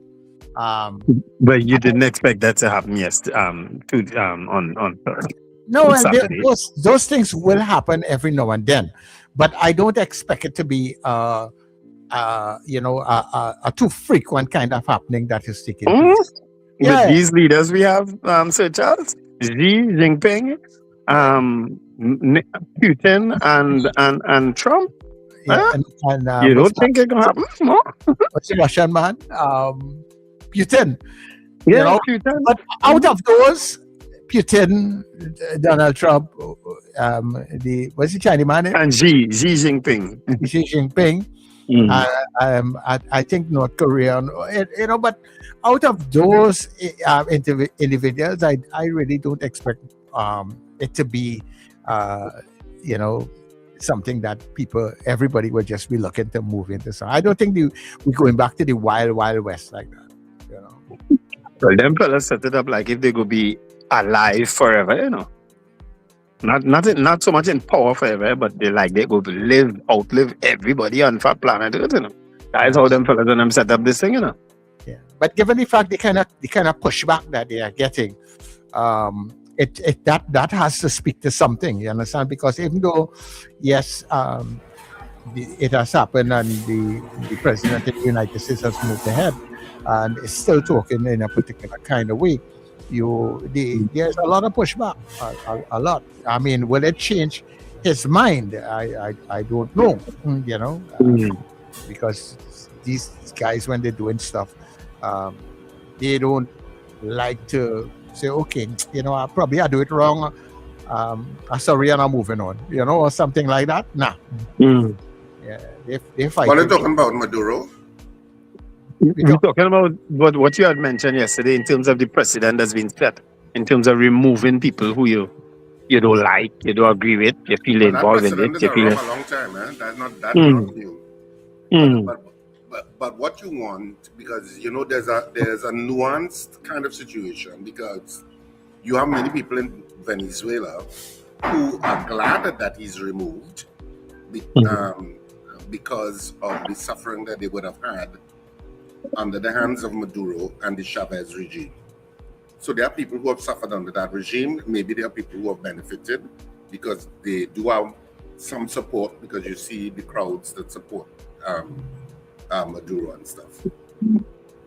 So the issue is, and this is where the UN comes into play. The UN has set up these global rules ever since that conference post-World War II that set up the world order as it is today. How do you intervene in a country, or what is the point at which you intervene in a country in terms of the citizens and the hardship that they're going through? And that's a very tricky question. because so much of the world is polarized in terms of the politics that takes place in any country. What determines a dictator? I mean, to me, there are clear signals that a dictatorship is at play. But what gives the UN the right and the go-ahead to say, okay, United States, you can go in and remove President Maduro and charge him for X, Y, and Z, and you can remove him. Because it's always better if it's under UN sanction. But the current world order doesn't allow it, because that usually has to go to the Security Council, and in the Security Council, they are high-level talkers, because they're the most important, well, not the most important, the most powerful countries sit at that table, but they kind of handicap each other by that veto power that each has. So if the United States doesn't like something Russia is doing and they say they want to censure Russia, all Russia has to do is veto it, or China has to veto it. And so they play this merry-go-round, they go around the mulberry bush in the Security Council, and all it takes is one veto. So it becomes an ineffective body. And so it's an ineffective body now in terms of that fuels the ineffectiveness of the entire UN to sometimes intervene where intervention is necessary. But the issue of when intervention is necessary is a very muddled question. And that's why they have these rules of non-interference, etc., etc., etc. Should Maduro be removed? Of course, I'm thinking there are a lot of people across the planet will say yes, he should have been, because look what Venezuela has become. We are experiencing it in Trinidad and Tobago in terms of the flight of Venezuelans from Venezuela. But what does it mean for that world order? So it's a very complex situation in how we govern ourselves as a planet. Because there are many times I think that the world needs to intervene, but they don't. And well, Richard, what you are pointing to is a situation that is not even about dictators and the decision, but it's about leaders and the decisions they make. It may not necessarily be dictatorial, but it could be punitive, like what we've been experiencing here. You understand? In terms of our leaders and how they speak to the population and so on. Simple things like that could how I should put it, set a country back, eh? You know, but the difference is that they were democratically elected. And there is no question that they were democratically elected. There is no narrative in our country or in many countries when people are elected. There are many times there's no narrative that they were unfairly elected. In the Venezuelan situation, I don't necessarily agree with that. We have heard that here. Richard, about people stealing elections, about people voter partying, and about all manner of things. We have heard that here. Wendell, no, you're fishing, because that's very few people say that. No, I'm not international observers. All right, by and large, Trinidad and Tobago has free and fair elections, and people are duly elected, and that's not right. Here. Okay, so I agree with you in part, but I'm just saying, don't say that people haven't said otherwise, because people have said otherwise here. Okay, they have said they have. I mean, it's not been how I should put it, a concrete narrative, but at the same time, we have said certain things. But I agree, we have largely had free and fair elections in Trinidad and Tobago. And that's what I'm saying, so that people are duly elected. But the difference in Venezuela is that in that particular situation, and particularly in the last election, because even to this date, the elections council in Venezuela has not even released the official results. And so there are ingredients that make situations more and more untenable. When a country is visibly collapsing, and people will say, oh, there's a myriad of things that caused the collapse of Venezuela, not only necessarily these socialist policies of the Chavez regime and the Bolivian Republic, but the issue of sanctions that were put against Venezuela, Western sanctions that were put against Venezuela, which made things harder. And because of the clampdown on freedoms, as I always said, anytime you see that dissent is being clamped down on, or free press is being clamped down on, you know that dictatorship is in the way. You may have governments that are elected that may become unpopular because of decisions that they are making, but it doesn't make them dictatorial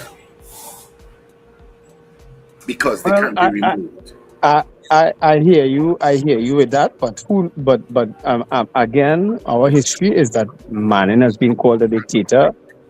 Dr. Rowley has been called a dictator. And now Kamala Persad-Bissessar is being called a dictator. That's the reality of our Some politics. people will say that, but what I'm saying is just because it's unpopular policies and people are quick to use that word when it's not necessarily suited. Yeah, I hear you. There may be unpopular policies. And they answer for that, as they all did. Manning answered for his unpopular policies and was removed. And so did it happen to Dr. Rowley and Kamala Persad-Bissessar. Well, we will find out eventually. But the government must be aware that there is an uproar because of all of these issues. And I just wanted to tap back to that caller who called and said he renewed his license in November. What you did in November is not what I was looking at it, sir. What you did in renewing your license in November is not what pertains today, because the fees and the timelines were adjusted by an act that was passed in January of 2025. And so those fees came into play, and it is between 1 day to 6 months that if it is that you are late by 1 day. I think January 2026, yeah, man. 2026, sorry. Once you are 1 day late, it's $600. 1 day to 6 months. It's $600 as the additional fee. And if it is beyond 6 months to 3 years, it's $1,000. Okay? That's what I managed to get over while I was off. And that's what took people by surprise when they went at the beginning of the year. Yeah, and that is punitive. And I know Mrs. R brought up the issue about being responsible. And a lot of times people hide behind that and use it as some sort of shield because of their particular circumstance, and they feel they're responsible human beings. Being late, you don't know what's going on in people's lives. So somebody who is inherently very responsible as a human being might be going through all manner of issues. It could be health issues, it could be family issues, it could be work issues, that the issue of a date on their license could have been overlooked. You overlooking the day on which your license should be renewed by does not make you an irresponsible human being. But how do you determine if somebody is just and this is sometimes where police officers don't use the discretion that they have.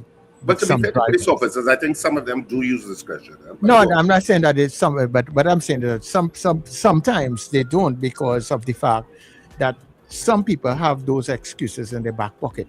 And at the end of the day, some people, yes, may generally forget, but there are some people who know and will not go and renew it. So how do you really determine if somebody says that? Can we really buy that? Yeah, but that's not the issue I'm talking about, Sir Charles. I'm talking about the issue that the word irresponsible was attached basically to anybody who did not renew their license before it expired. And I'm saying not renewing it by when it's expired does not make you an irresponsible person. The issue of being a responsible citizen is more dynamic than that. And life can intervene sometimes by which you may forget the date of a license. And okay, you are now in breach because you have forgotten the date, and you may have been, or it's not that a police officer may have stopped you, You have now realized in checking your license, oh my God, I'm 2 days late. You go to licensing office now with your $500 and realize, no, it's not $500, it's now $1,100. That's punitive, vindictive, and cruelly anti-citizen. I didn't want to stutter. Well, okay? It's very anti-citizen. My sister was listening and she called me and she said in Pennsylvania, no, they don't give you an additional charge if you're late. She said if you're very late, there is a provision that says there could be a fee attached, but it's hardly ever attached. But Richard, and let me finish, Wendell. Mhm. And they do not charge you if you are a few days late in terms of your license. She said in some states they give you a grace period of a few days, even though your license is expired. They give you a few days grace period in which it's not a violation. Okay, so it indicates to me that some of these states understand life, understand that people are not necessarily being irresponsible. You're not irresponsible because you make one mistake. And since when did we become that society? And not only that you're a day late, that you have to pay not only double and $100 more. And you have people in this stream justifying that. Yeah. Well, your vision of Trinidad and Tobago is completely different to my vision of Trinidad and Tobago and how citizens should be treated. Yeah. You don't make things more difficult for people. As far as I'm aware, guys, that when you were very late, you had to redo the test. So there was a penalty involved in being very late and tardy for people who are being very late. You understand? You had to redo the test. I stand corrected on that, but that's how I had always heard that it was. But even well, they're saying between 6 months and 3 years, you have to pay $1,000. The issue of probably having to redo regulations, whatever, is probably mixed up in there somewhere. But even if you're attaching a fee, you don't make the fee ridiculous. So I am 1 day late in renewing my license and I have to pay $600 in addition to the $500. And some people think that's justifiable. I tell you, Dave, in order to curb one level of lawlessness, they're going to be encouraging the next. That is what is going to be I'm not happening. even going down that road. I'm just talking about what I call anti-citizen measures. I called it out for the PNM, and I'm going to call it out for the UNC. Okay? Well, I think what was being said also is that, apart from the fines and being punitive, people need to be more responsible in checking their dates and making sure that they do things within a particular. Stop giving me rubbish, Sir Charles. Responsibility is an issue. You must have that No, that's rubbish. You're confusing the topic. Being responsible human beings. That's one I refuse to accept that. I'm not confusing the topic. That's Okay, one Charles. issue. Okay, Charles Being punitive. I'm not confusing the topic. Punitive for 1 day. Charles because you're late Jeremy. for 2 days you're late. It's we Yeah, but we are talking. While you are talking about the punitive fines, and I agree with you where that part is it. But I'm talking about That is what I'm talking saying. about. Well, you want to talk about what you want to talk about, but you don't want nobody to talk naturally. about what they want to talk about. Yeah, And that's but all I'm right. saying don't confuse the issues. Well, you're And not confusing the issues. I'm saying that somebody, because of life, forgetting or missing, it's not even forgetting, it's missing that my permit is expired, does not make them an irresponsible human being. Well, and what about those who know that their license are expired and are not going to renew it? But then they will have to answer because at some point they'll be caught. Well, all right. And when they are caught in a roadblock or whatever it is, or wherever it is that they have to pull out their license and their license is expired, they will then get the benefit of a penalty for a ticket. I have no objections to that. I have objections to people who are doing the right thing for whatever reason, and you are penalizing them for doing the right thing. And if you are not renewing your license within the right time, then you are not doing the right thing. What? All right, this program is brought to you If by you are Richard driving, Putin, if you are Richard Putin and driving, Charles if you are Prasad driving Nikasa. if you are driving with a non-renewed license, then you're not doing the right thing.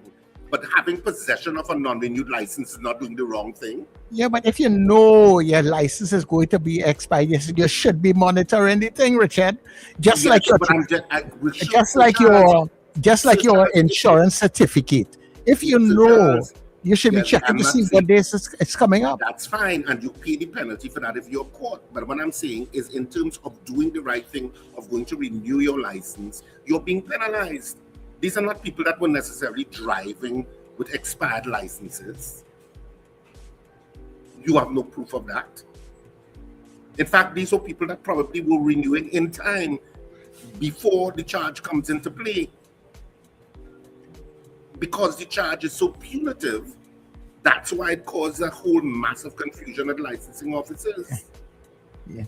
Well, and that is probably to make sure, because like we don't have data. So how come big countries like the United States are not doing that? They don't know less. I'm not saying that they're not, because like according to what one text is saying here, right, that in the US, and I don't know how far and wide, because you were showing a situation to Pennsylvania. I brought up Pennsylvania, right, and I brought up that there are some other states that give you a grace period after your license has expired. This person was saying that in the US, once your license or permit expires, it is invalid, and there is no grace period to keeping. Then some states that give you a grace period in which to do. And if you are caught, you face fines. But there is no. What you're missing, Sir Charles, is there's no punitive fine for renewing it once it's expired, and that's my issue. My issue in all of this. You and Mrs. R could blab to that kingdom come about responsible human beings, because you're perfect. You're perfect, and your lives are perfect, and you're wonderful human beings. Don't interrupt me. Let me finish reading what I was reading now. Responsible human beings all the time, 100%. Good for you all and power to you all, right? But the rest of us who are imperfect and maybe irresponsible at times. Right. And I'm just saying that if you have realized that your license is expired and you're renewing it, and I'm talking about renewing it in a reasonable time, a week, 2 weeks, 3 days, you should not be subject to a double fee plus $100. Okay, so can I finish with what the texter was saying? Right? So they say, besides the invalid situation and there is no grace period for you to keep driving, if you are caught, you face fines, often $50 to $500 plus possible court charges, points on your record, higher renewal fees, and even your vehicle can be impounded. And if it stays expired too long, you must retest, as Wendell was talking just now. Your insurance can also deny coverage. But as if you're caught, if you're breaking the law, and I'm saying having an expired license on you, if you are not driving, is not breaking the law. So you could have an expired license and realize your license is expired and say, you know what, I don't have the $500 to renew it now, but I'll let my brother drive in the time being.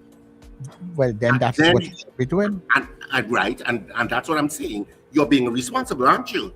Yes, you're being responsible. Then you go to the licensing office and they tell you, no, you have to pay $1,100. That's my problem. My problem is the $1,100. Yeah, well, tell your brother, tell him some money and go and pay for the license. No, that's what I call anti-citizen. And if you or Mrs. R don't see that as being anti-citizen, then our visions of Trinidad and Tobago are way different. Citizens need to be more responsible. I agree with myself. Hey, you're talking too much. Take some calls now. Rukura. Stop. Let's take some calls now. And we're not going anywhere with it. We have not He sees it as a black and white situation. He sees it one way, I see it the next way. So in conversation has no finality with the both of us here. All right. Caller, good morning to you. Help us here. Good morning, Sir Charles. Hi, Zina. I'm agreeing with Richard. The fines are very punitive. And mistakes can be made. Let me tell you already, years ago, I went somewhere to transact business, and when I present my driver's permit, you realize your permit expire. How long it had expired? I can't remember, but it was about a month. I hold my head and ball. I said, oh my God, what is this? Well, the very next morning, I went to renew it, and I'm saying these things happen, as well as there are people who just don't care. And as Richard said, if your permit expires and you're not driving, after a certain length of time, you have to do over the test. Yes. But I am saying that to just, there's lots to this. You can't just be so, if it one day. And it happens, it genuinely happens, and not because you're careless. And that was, I know some of my friends going to jump to say senior citizen, but listen to me, that happened to me years ago before I reached senior citizen age. See, that is nothing new happening to people. But this government, the same thing they talk about that they're doing now. They say, oh, he was start. He got tax the way to me, what. Well, we getting it worse now. All the fines and all, I call that tax, those are taxes. It's ridiculous. Thank you. Yeah, thanks very much, Well, you know what is also a distinct possibility with some people? Just to go along the road that Richard is going along to, and that there are some people who would have traveled. Their permit would have expired when they traveled. What do they do if they come back a month, 2 months later? They might have gone on a long trip. What do? They have to be punished because they just wasn't in the country to renew their driver's permit. Yeah, but in situations like that, I think there should be some complaints desk, or if you could pick it up with the transport commissioner directly, because I mean, if that is the case, and I am out of the country and cannot but Sir Charles, my understanding is that the folks at license in office didn't even know what was coming. They were just saddled with that cabinet decision, and that was the end of that. They did not have a clue. They were not involved in any of the negotiations to put those punitive measures on citizens. They had not a clue. I don't know that the transport commissioner will come out and say so publicly, but that is my understanding. Yeah, well, I was hearing that. So, Kola, good morning to you. Good morning, gentlemen. Norfolk, Virginia, front and center. Hey, in speaking about that permit situation and folks like saying in the states, realize that the United States is not just one unitary state or even two, like Trinidad and Tobago, Antigua, Barbuda, if I may use that as a reference, okay? Because it's really different depending on what state or possibly what county or region that you're in. And look, this is the reality. There are two Americas that's been existing for almost 30 years now, two Americas. So when people like to say the states, just say specifically what state you're talking about. I agree with that. No problem. Yeah, exactly. Yeah, and people like to say the states. No, there's two. And I don't think that would change anytime soon at all. Now, Richard, thank you very much for eloquently, and good morning again, for explaining to a lot of folks out here, especially those who just see one color or one political ideology or whatever, and I felt eloquently explaining the situation right now with what's happening in the real world now. People, the Security Council of I always call the UN, usually nothing useless, okay? And I stay by that, condemn me, whatever. But the Security Council is divided right now. That hasn't happened in geez. And another thing, you see how Trinidad and Tobago getting on that Security Council? That's just window dressing, because guess what? Right? And I will include the US too. The US, China, Russia, just call the other bullies, as some folks like to call them, still going to be in charge. Okay? And when they put you on the Security Council, whether you come from the Republic of Tuvalu or wherever, okay, you just there for window dressing, because the big bad elephants, for a better choice of words, right? They still will be running the show. This situation right now in Venezuela, right?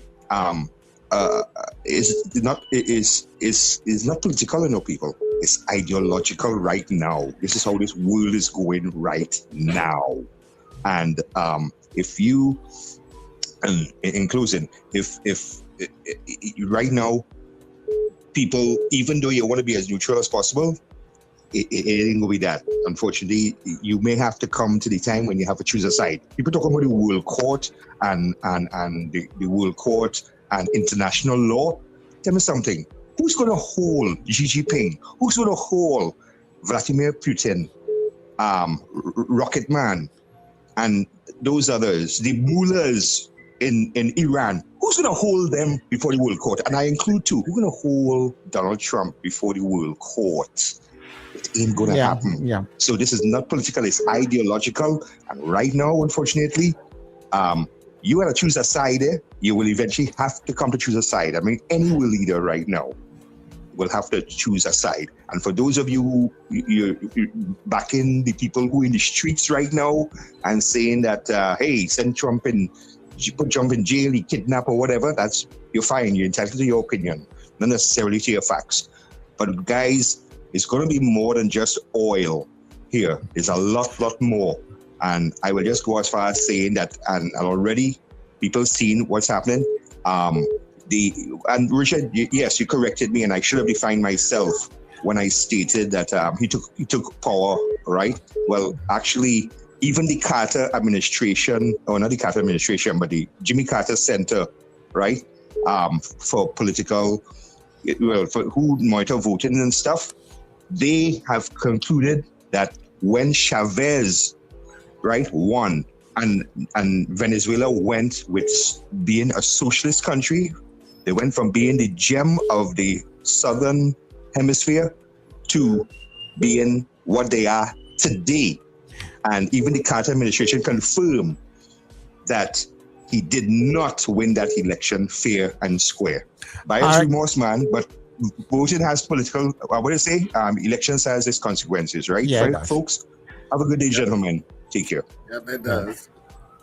Yeah, but I remember, you know, people, I remember Venezuela pre-Chavez, because we had, well, kind of close members of the family who lived in Caracas. Close family friends, but became like an uncle and stuff. And we used to go as teenagers. We went to Caracas and stayed with him. And it was, I'd never been to Caracas before, and you know, and I mean, it really was a wonderful experience. I can't say no. And years later, I stayed. My cousin lived in Venezuela. She lived in El Tigre, which is a little town. I mean, you took a ferry from Puerto La Cruz, and you then took a taxi for like 3 or 4 hours driving into the interior of Venezuela to a little town called El Tigre, where my cousin lived. And I spent like a couple of weeks there with her. And but to get there, you had to go from Margarita to Puerto La Cruz and then inland, and then reverse it. But to get there, when we stayed in Margarita, we stayed by some of her husband's family in Margarita. And that, where we stayed, is classic Venezuelan poverty. I'm just coming to what he says, the gem of South America. But there was also a lot of poverty too in Venezuela. And these are people that use the sea as their bathroom, basically. And I mean, you know, cooked outside. They had no internal bathrooms. Real classic Venezuelan times. And I spent a couple of nights there. And it was kind of eye-opening just to see how people live in terms of those big countries where you have 20 million plus people living, and how even though Venezuela was still very wealthy then, because of course it was pre-Chavez time, and still there were so many people that were poor. Yeah. Richard, hold it. So 1 minute. Lincoln, good morning. Good morning. I want to put a direct attack on that caller that called from the United States. We clash short sometimes, occasionally, and I want to clash short with him this morning.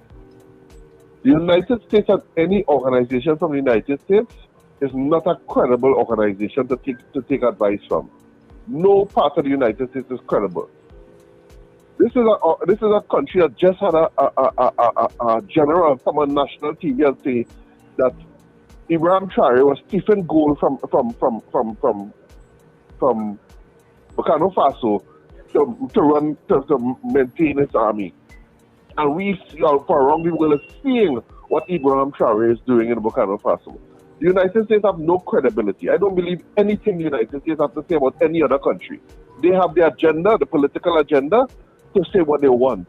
That doesn't mean that on the ground in a country, that is exactly what is happening. So your example of who say Venezuela the election wasn't won properly, they have no integrity to say that. Anyway, well, you have different institutions in the United States. The United States is not just one. The United States generally is not a credible organization. Whatever institution it may be, the CIA that's going to. Well, that's kind of an uninformed position, Lincoln. But go on. All right then, we can agree to disagree. Anyway, two questions I'm not sharing media people asking. There's an increase in licensing fee in passport fees of $2,000 if you lose your passport.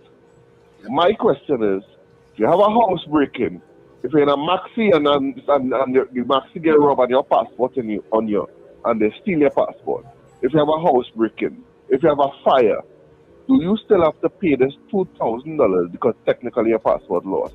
It's just a question to put out there. So if you only ever have the right people, or they can find out that question. Yeah, but right? I could answer, yes, it will be due because you are an irresponsible citizen.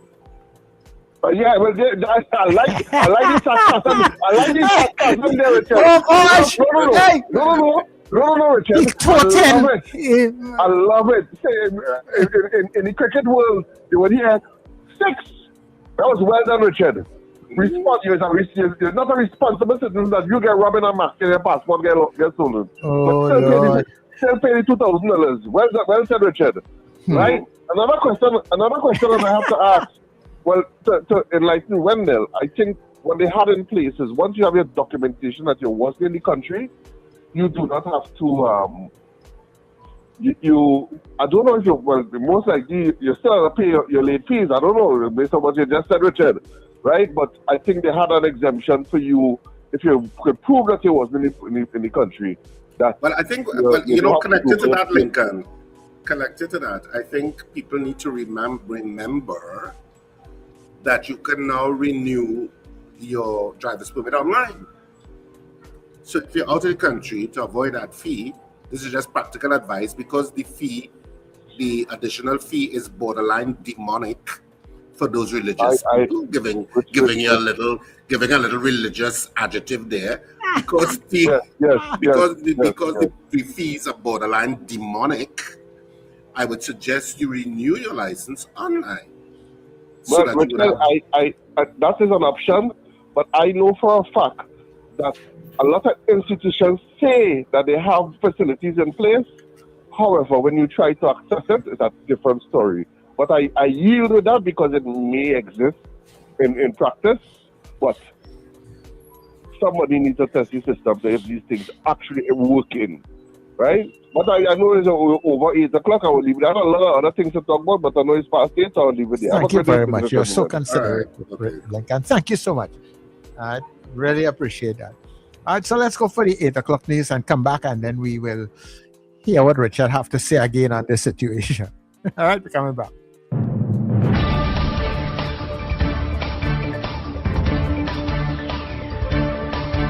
The news you need, the clarity you deserve. Local, regional, global. This is Net Radio News Now. This is News Now on New Era TT Radio and Gael Caribbean TV for Tuesday, the 6th of January, 2026. I am Derek McMillan. Good day, everybody. Transport Commissioner Clive Clark is denying reports that motorists who renew their driver's permits late are being blocked from getting the 10-year license option. Some drivers complained they were charged a $600 late fee and told that even being 1 day late meant they could now only renew for 5 years. Clark says while the law does require late fees under Section 61A of the Motor Vehicles and Road Traffic Act, late renewal does not disqualify anyone from taking the 10-year permit. The higher penalties follow the Finance Act of 2025, which doubled the late fee to $600 for permits expired 6 months or less. Clark says he has reminded licensing staff of the correct procedure and suggested the confusion may be due to misinformation. Transport Minister Eli Zakor has confirmed the policy and says a full statement will be issued. Tobago People's Party candidate Trevor James is accusing former THA Chief Secretary Ansel Dennis and former Infrastructure Secretary Kwesi Devines of massive corruption in the award of road contracts in Tobago. Speaking at a TPP political meeting, James claimed that in December 2020, weeks before the THA election, 25 road contracts were awarded on the same day to a single contractor without tendering. He warned that what he called wrongdoing remains unfinished business, saying Tobagonians should not forget and suggesting those responsible should face jail time. James accused the former administration of bypassing the tender and evaluation process. Dennis and Devines have not yet responded to the allegations. Police are investigating the disappearance of a 14-year-old girl from Cunupia and say they are concerned she may be at risk of exploitation.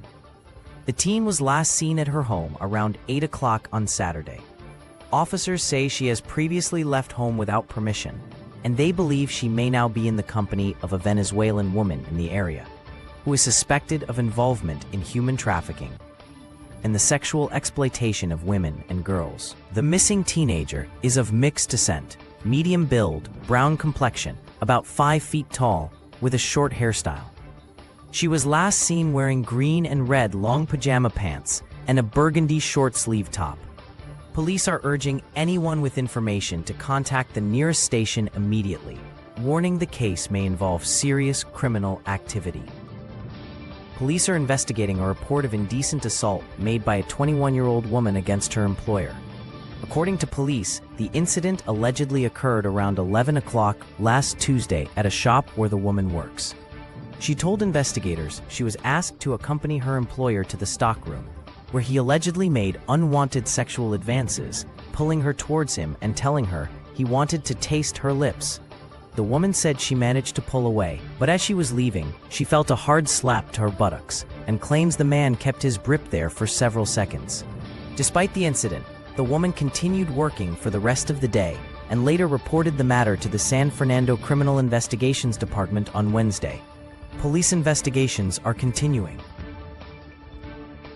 In the region, Dominica has agreed to accept certain refugees from the United States, but only those who are non-nationals and considered non-violent. Prime Minister Roosevelt Skerritt confirmed the agreement during a media conference, saying the move followed discussions with the U.S. State Department. He stressed that Dominica would not accept individuals who could compromise national security. Skerritt said the decision was guided by the responsibility to protect Dominicans' access to lawful travel, education, employment, and family ties, while also strengthening cooperation between both governments. This development comes less than a month after the U.S. imposed new travel restrictions on Dominica, effective January 1st. And Prime Minister Kamala Persad-Bissessar has suggested the restrictions were imposed because Dominica and Antigua and Barbuda had been bad-mouthing the U.S., warning Trinidad and Tobago citizens not to do the same. In the U.S., deposed Venezuelan leader Nicolas Maduro has pleaded not guilty to federal drug trafficking charges in a U.S. courtroom. Maduro told the judge, "I'm innocent. I am not guilty. I am a decent man, the president of my country." It was his first court appearance since U.S. forces captured him and brought him to New York on narco-terrorism charges, the same charges the Trump administration used to justify the operation. Maduro, dressed in a blue prison uniform, appeared briefly alongside his wife in court, where the judge confirmed the case will move ahead. The hearing marks the start of what is expected to be a lengthy legal battle over whether he can be tried in the U.S. His next court date has been set for March 17th. And that's our news to this hour. That was news now. Stay informed with New Era TT Radio. Net Radio.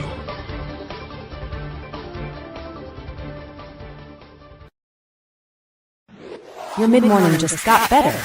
Join Sir Charles for the mid-morning mix and mingle, where good music, real talk, health, and family matters come together, and your voice is heard.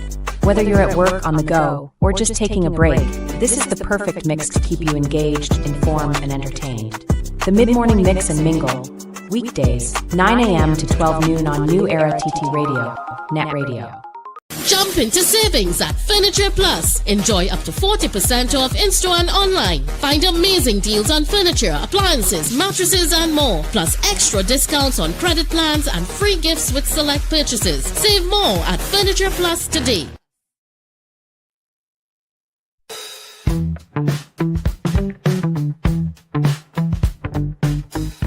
S&H Rumbox, 137 Western Main Road, St. James, for all your retail and wholesale needs for alcohol and non-alcoholic beverages. Call us at 686-0599 or visit us at 137 Western Main Road, St. James. S&H Rumbox, drinking out of the box. Looking for pet supplies that wouldn't bite? Visit Bow Wow Supply Limited, your friendly family-owned pet store at the corner of Cane Farm Avenue and 5th Street West, Cane Farm, Trin City. We offer fabulous prices, great service, and a wide range of foods, treats, toys, grooming products, and accessories. Everything your pet needs in one place. We are open Monday to Friday, 10 a.m. to 7 p.m. Saturdays from 9 a.m. to 6 p.m. Sundays from 9 a.m. to 1 p.m. Coming today, Bow Wow Supply Limited, Cane Farm Avenue and 5th Street West, Cane Farm, Trin City. Your pet's friendly place. Call us at 640-7184.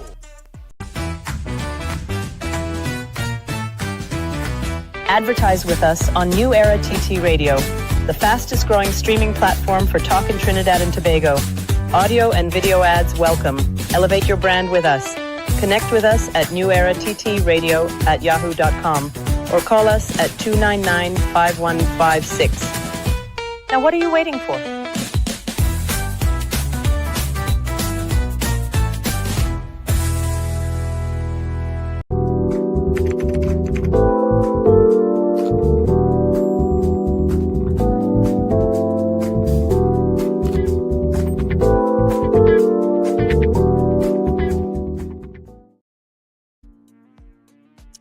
You know, it's impossible. It's not possible when I do the show with my phone to monitor comments at the same time, right? So I do it when I get the chance, like on the news break that I did just now.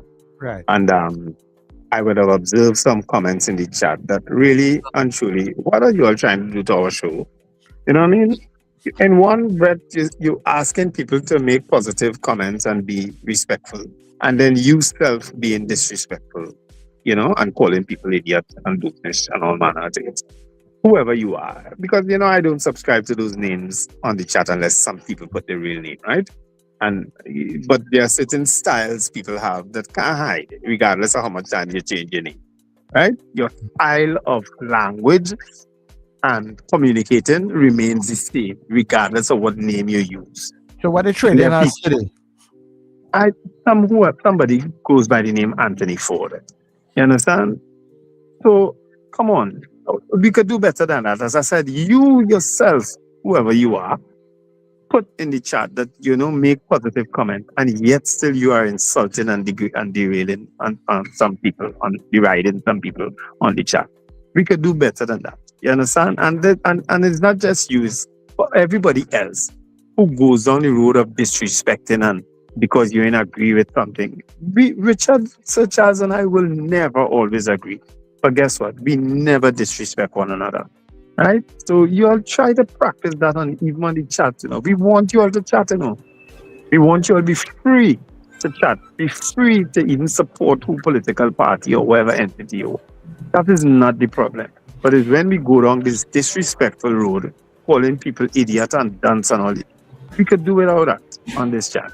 Okay? We really could. Right? I can't monitor the chat whilst, as I say, it's not always.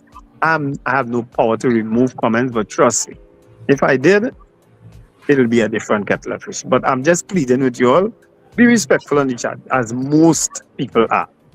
Most people are, right? Thank you. I'll leave it. All right. Okay, cool. You could real talk, boy, Lord. Now, sometimes we have to talk, because some of them will really do, and really go, and make it uncomfortable for the others. Yeah. People will avoid chatting or avoid the program if they feel they're being insulted or disrespected, And even if they feel somebody else, they may not be directly affected. But come on, it affects everybody at the end of the day when they see comments like some of you all are making. Don't do it. Don't do it. And that goes across the board. I'm not singling out anybody. Don't do it. Don't do it. That's a nice tune. But that's how I'm practicing. I've gone completely celibate this year, right? Oh, good God. Oh, my word. That was a New Year's resolution? Yeah. Yes, it was. Let's refocus the show to Wendell's life.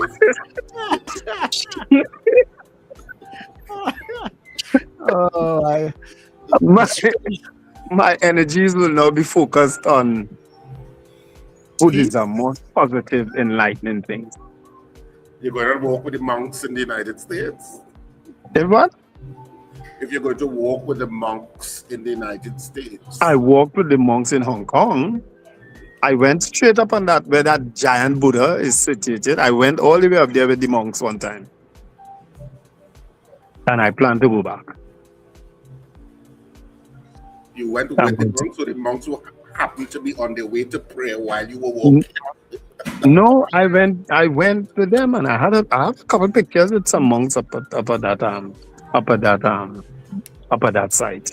It's Nyongping, I think they call it Nyongping. Something so. There's a huge, you see like how the Jesus Christ statue is in Brazil? Well, there's a huge statue of Buddha in Hong Kong where you have to take a cable car to get up there. It's that big and that far up. You understand? But there's some monks walking across the United States. I think they're heading to DC. People in the stream could correct me if I'm wrong. I can't remember where they started, but it's a walk for peace, and they say they only walk when it's a time of great threat to peace in the world or something like that. And so they have been walking, and so it's making a lot of news across the United States. You'd see them walking, and sometimes some people walk with them for a while. But they walk. I mean, they stop at points, I guess, for rest. But they're walking, I think, all the way to... Is it to Washington, D.C.? I think it is to D.C. So you obviously didn't know about that. That sounds... No, I didn't know about that, but that sounds interesting. Yeah. It sounds like something I will want to do, except that it's so damn cold now. Yeah. Let's walk for peace only when it's warm. Yeah, I think something like that. You walk off. Well, Donald Trump timed this thing well, because he know a lot of people across the United States can't come out because the place is so damn cold. But they're still coming out in some places. Yeah. So I see somebody in the stream, Trinidad and Tobago, is saying that it started in Texas and they're walking to Washington, D.C. Oh, well, I might meet them there. So you see sometimes people along the roadside holding up signs and stuff like that. I don't know how come you all missed that. That has been on news for a saw it on NBC some time ago. They say it is a non-political and spiritual walk. Spread awareness a walk for peace and compassion, they say. Walk for peace and compassion. This is what you're into right now, Wendell, the love and kindness kind of thing. Yeah. Unity and mindfulness and that sort of thing. What love and kindness are you talking about? Scary. He said he was celibate. He didn't say he was loving and kind. Well, it goes hand in hand, doesn't it? What you're celibate, you're loving and kind. Yeah, naturally. You're You're not singling out anybody for any attention. Everybody getting the same attention, which is none. Oh Lord, eh? So single people. I was thinking no, it's when people get loving. Single people are generally loving and kind. Yes. No, hello. Being single have nothing to do with being celibate. You of all should know that. But Single people right? May not be celibate, but celibate people are generally single. No. Well, yeah, you may be right. But single and celibacy has nothing in common. As a matter of fact, some of the most uncelibate people are single people. And then in some relationships, it's for somebody.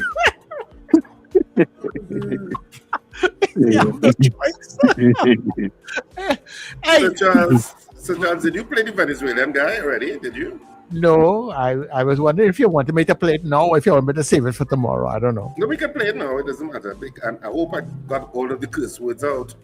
If not that, ignore.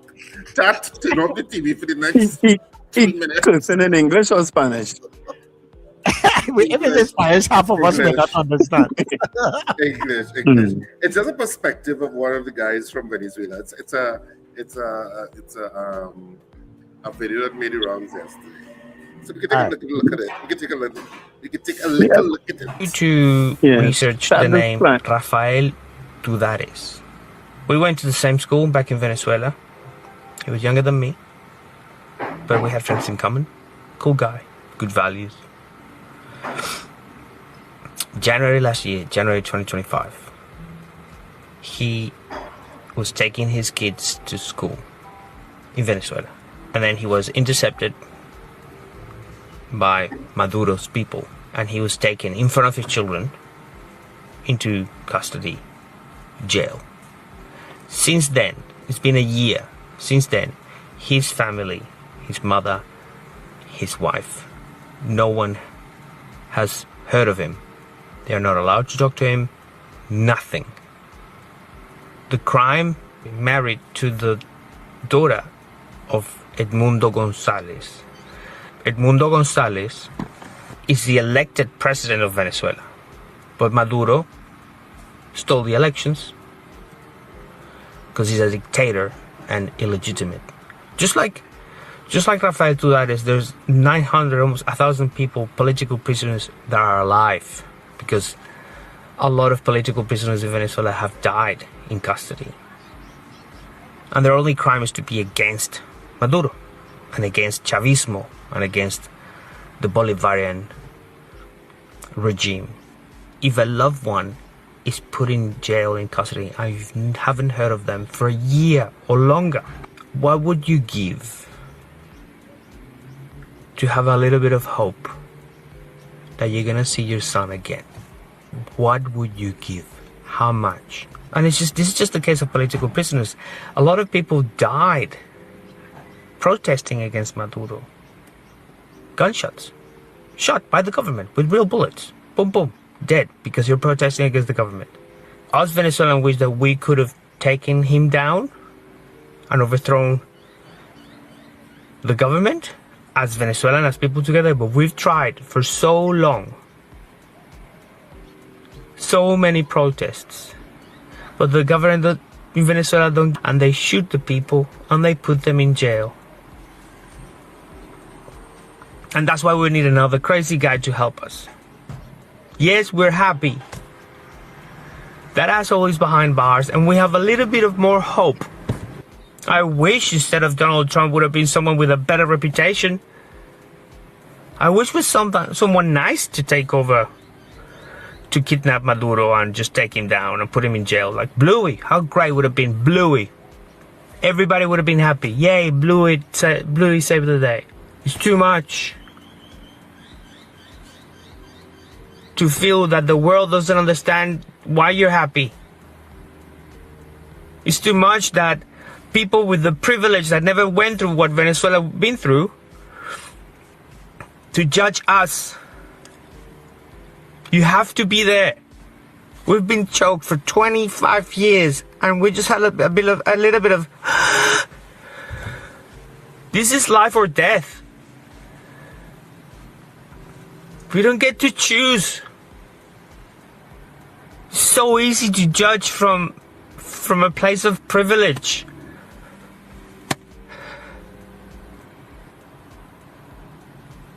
I want to be happy. You make me mad. For not understanding, for judging us. Hospitals in Venezuela are rotten. The whole thing doesn't work. People die for not having basic medical needs.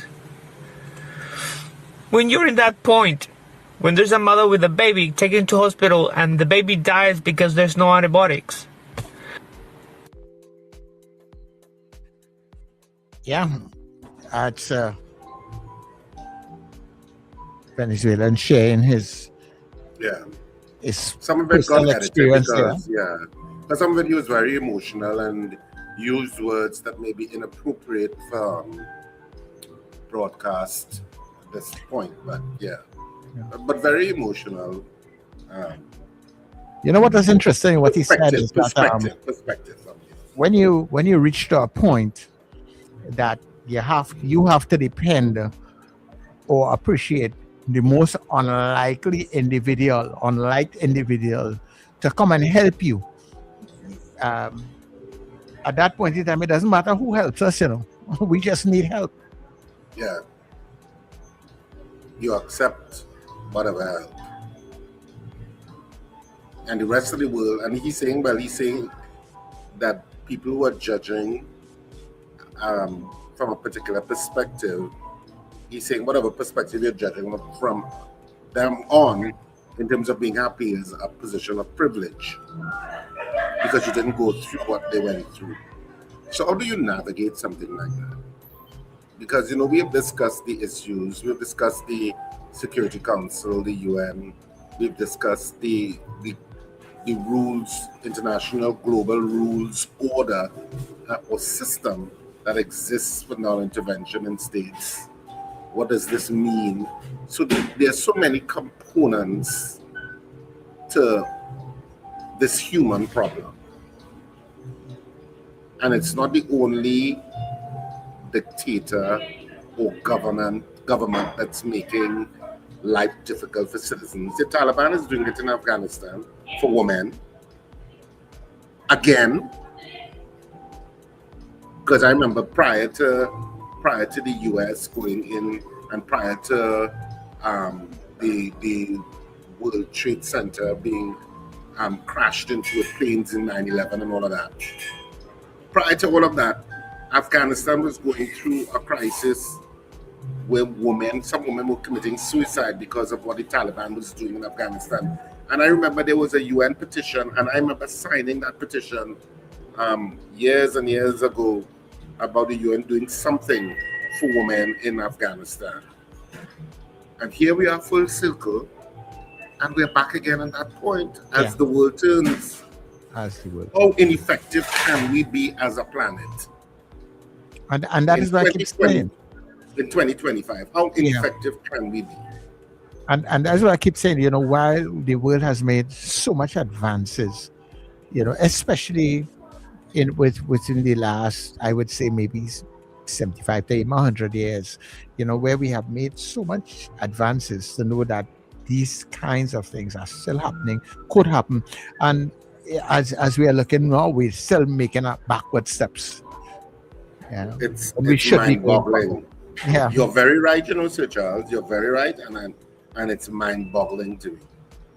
It's like the more information, the more technology, the more access to making the world more equal, is the more unequal the world becomes, and the more cruel people become. It's amazing. It really is. I know around now the Guile people will be most likely cutting away, so we thank you very much and look forward to your company again in the morning. All right, guys, I want you like to stay on for a little bit because we have a couple of people who have been trying online, so let me see if I can get them on the inside. Let's hear the views before we put our wrap on it, right? Good morning to you, Captain Ron. Yes, good morning. Thank you. And because we've been trying to get him for the longest while, and then you make certain people tie up the phone. Anyway, I don't want to tie up the phone. Listen, Richard, first of all, I don't agree with you. I'm quite surprised. When you said about the licensing, and people can forget, the onus is on a driver. Anybody on this planet, once you have a car, you have a license, the onus is on you to make sure and see everything is valid. And the car has gas in it, just to get from point A to point B. There's no excuse of that. That's irresponsible. Okay, and then I want to say this again. When the poll that you all did, I think you all should have done another one to see who is guilty. The guilty parties are Donald Trump, Mark Rubio, and Pete, the other guy, Pete Hegseth or whatever his name is. They're the guilty party. And that clip, that sad clip you played there just now, we're not suffering from amnesia. None of us here suffer from amnesia, because all of this was caused by the United States of America. They like to go and take embargo and cause these kind of sufferings to go on in the country. And then you blame the government because you refuse to get in alignment with them. You want your own sovereignty. So because you take charge of your own national reserves, they feel like they must come and tell you what to do, and you must have all of it. And we will put embargo in your country, let your people suffer to try to uprise their throat. That's all of this suffering that took place in Venezuela is from America. Now they want to come and play. You caused the suffering. Now you want to come and play you're the savior. What kind of nonsense is that? And let me tell you something. You see, the guy who called after Virginia, he is correct. It's very corrupt here in this country. And you can't tell me, and this is from Virginia, you cannot tell me or anybody who lives in this country like I do. You cannot tell me you love me, and then when I'm doing wrong, you're afraid to tell me I'm wrong. My grandfather said, if any one of you say you love me, and when I'm doing wrong, and you can't tell me I'm wrong, then you don't love me. All right, guys, have a good day. Thank you. Thanks for taking the call. Okay, no problem. Thanks very much, Captain Ron. And there are some parts of it that I personally don't understand as to how Venezuela would have gotten there. But I really don't dismiss when I hear people like the guy there, and people who are here who are fled, making certain calls because they would have history. They would have and know that history probably even better than us. Yeah. So I can't dismiss their calls and their pleas, when they see things, because these are the people who live it, and they say who live it, they are the one who really know it. Dabadi, good morning. Morning to Charles, Richard, and Wendell. Good morning. So the video just now, yes, I agree with him, yes, right? But of course, what Captain Ron said is true. America was the problem too. When they put all the funds, how do you crazy people? They fuel their assets. How could they do work? How they could have proper infrastructure? So it's not just Maduro alone, it's both USA and the army government with Mr. Maduro. So that's why they voted this poll this morning, because I cannot say he's innocent. Because I don't know, I don't live there, and I can't say he's guilty as well. But we saw where the problems came. Because I have friends who live in Venezuela, they had loved Chavez. And when Chavez handed over power to Maduro, they were mad. Actually, the government right now, because I'm talking about plenty of them, they live here because they came and they got registered and so on.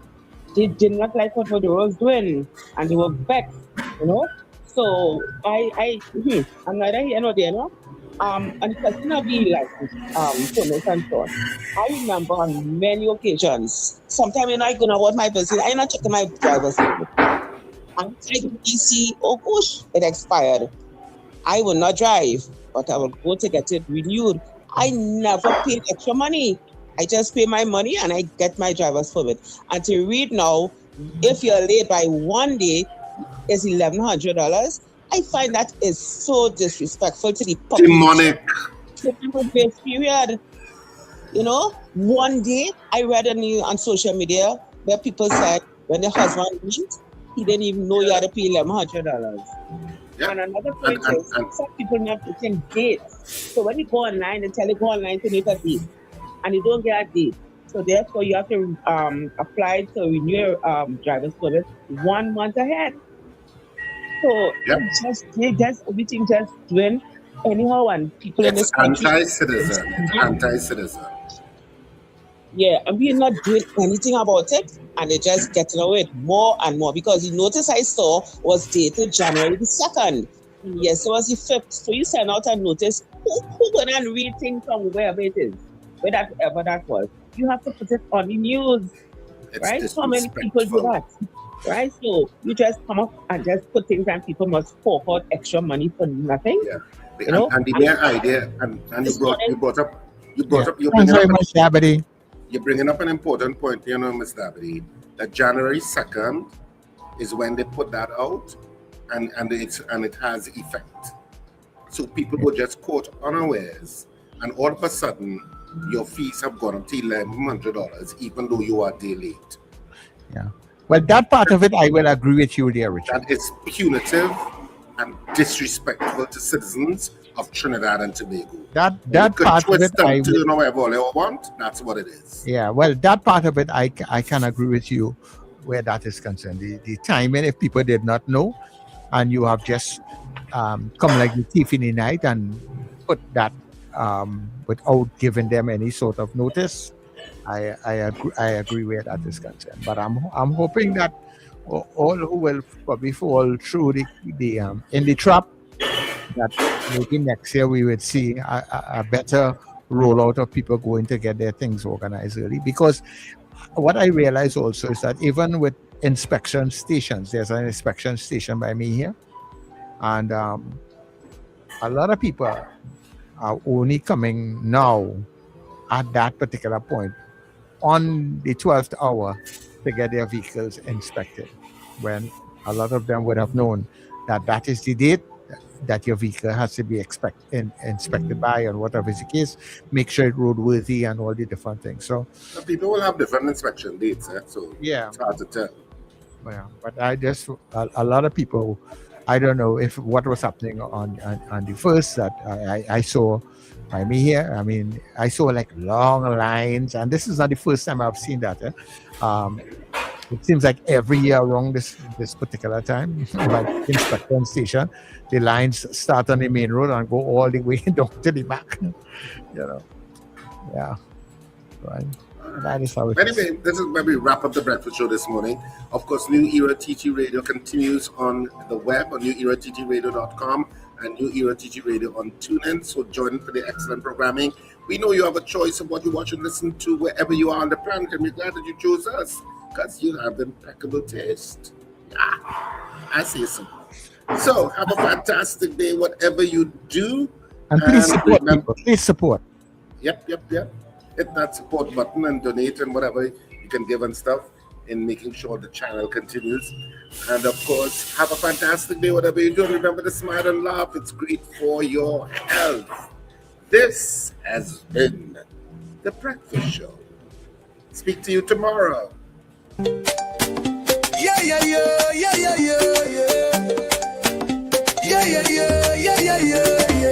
Wake up, it's a brand new dawn. The Breakfast Show got the vibes turned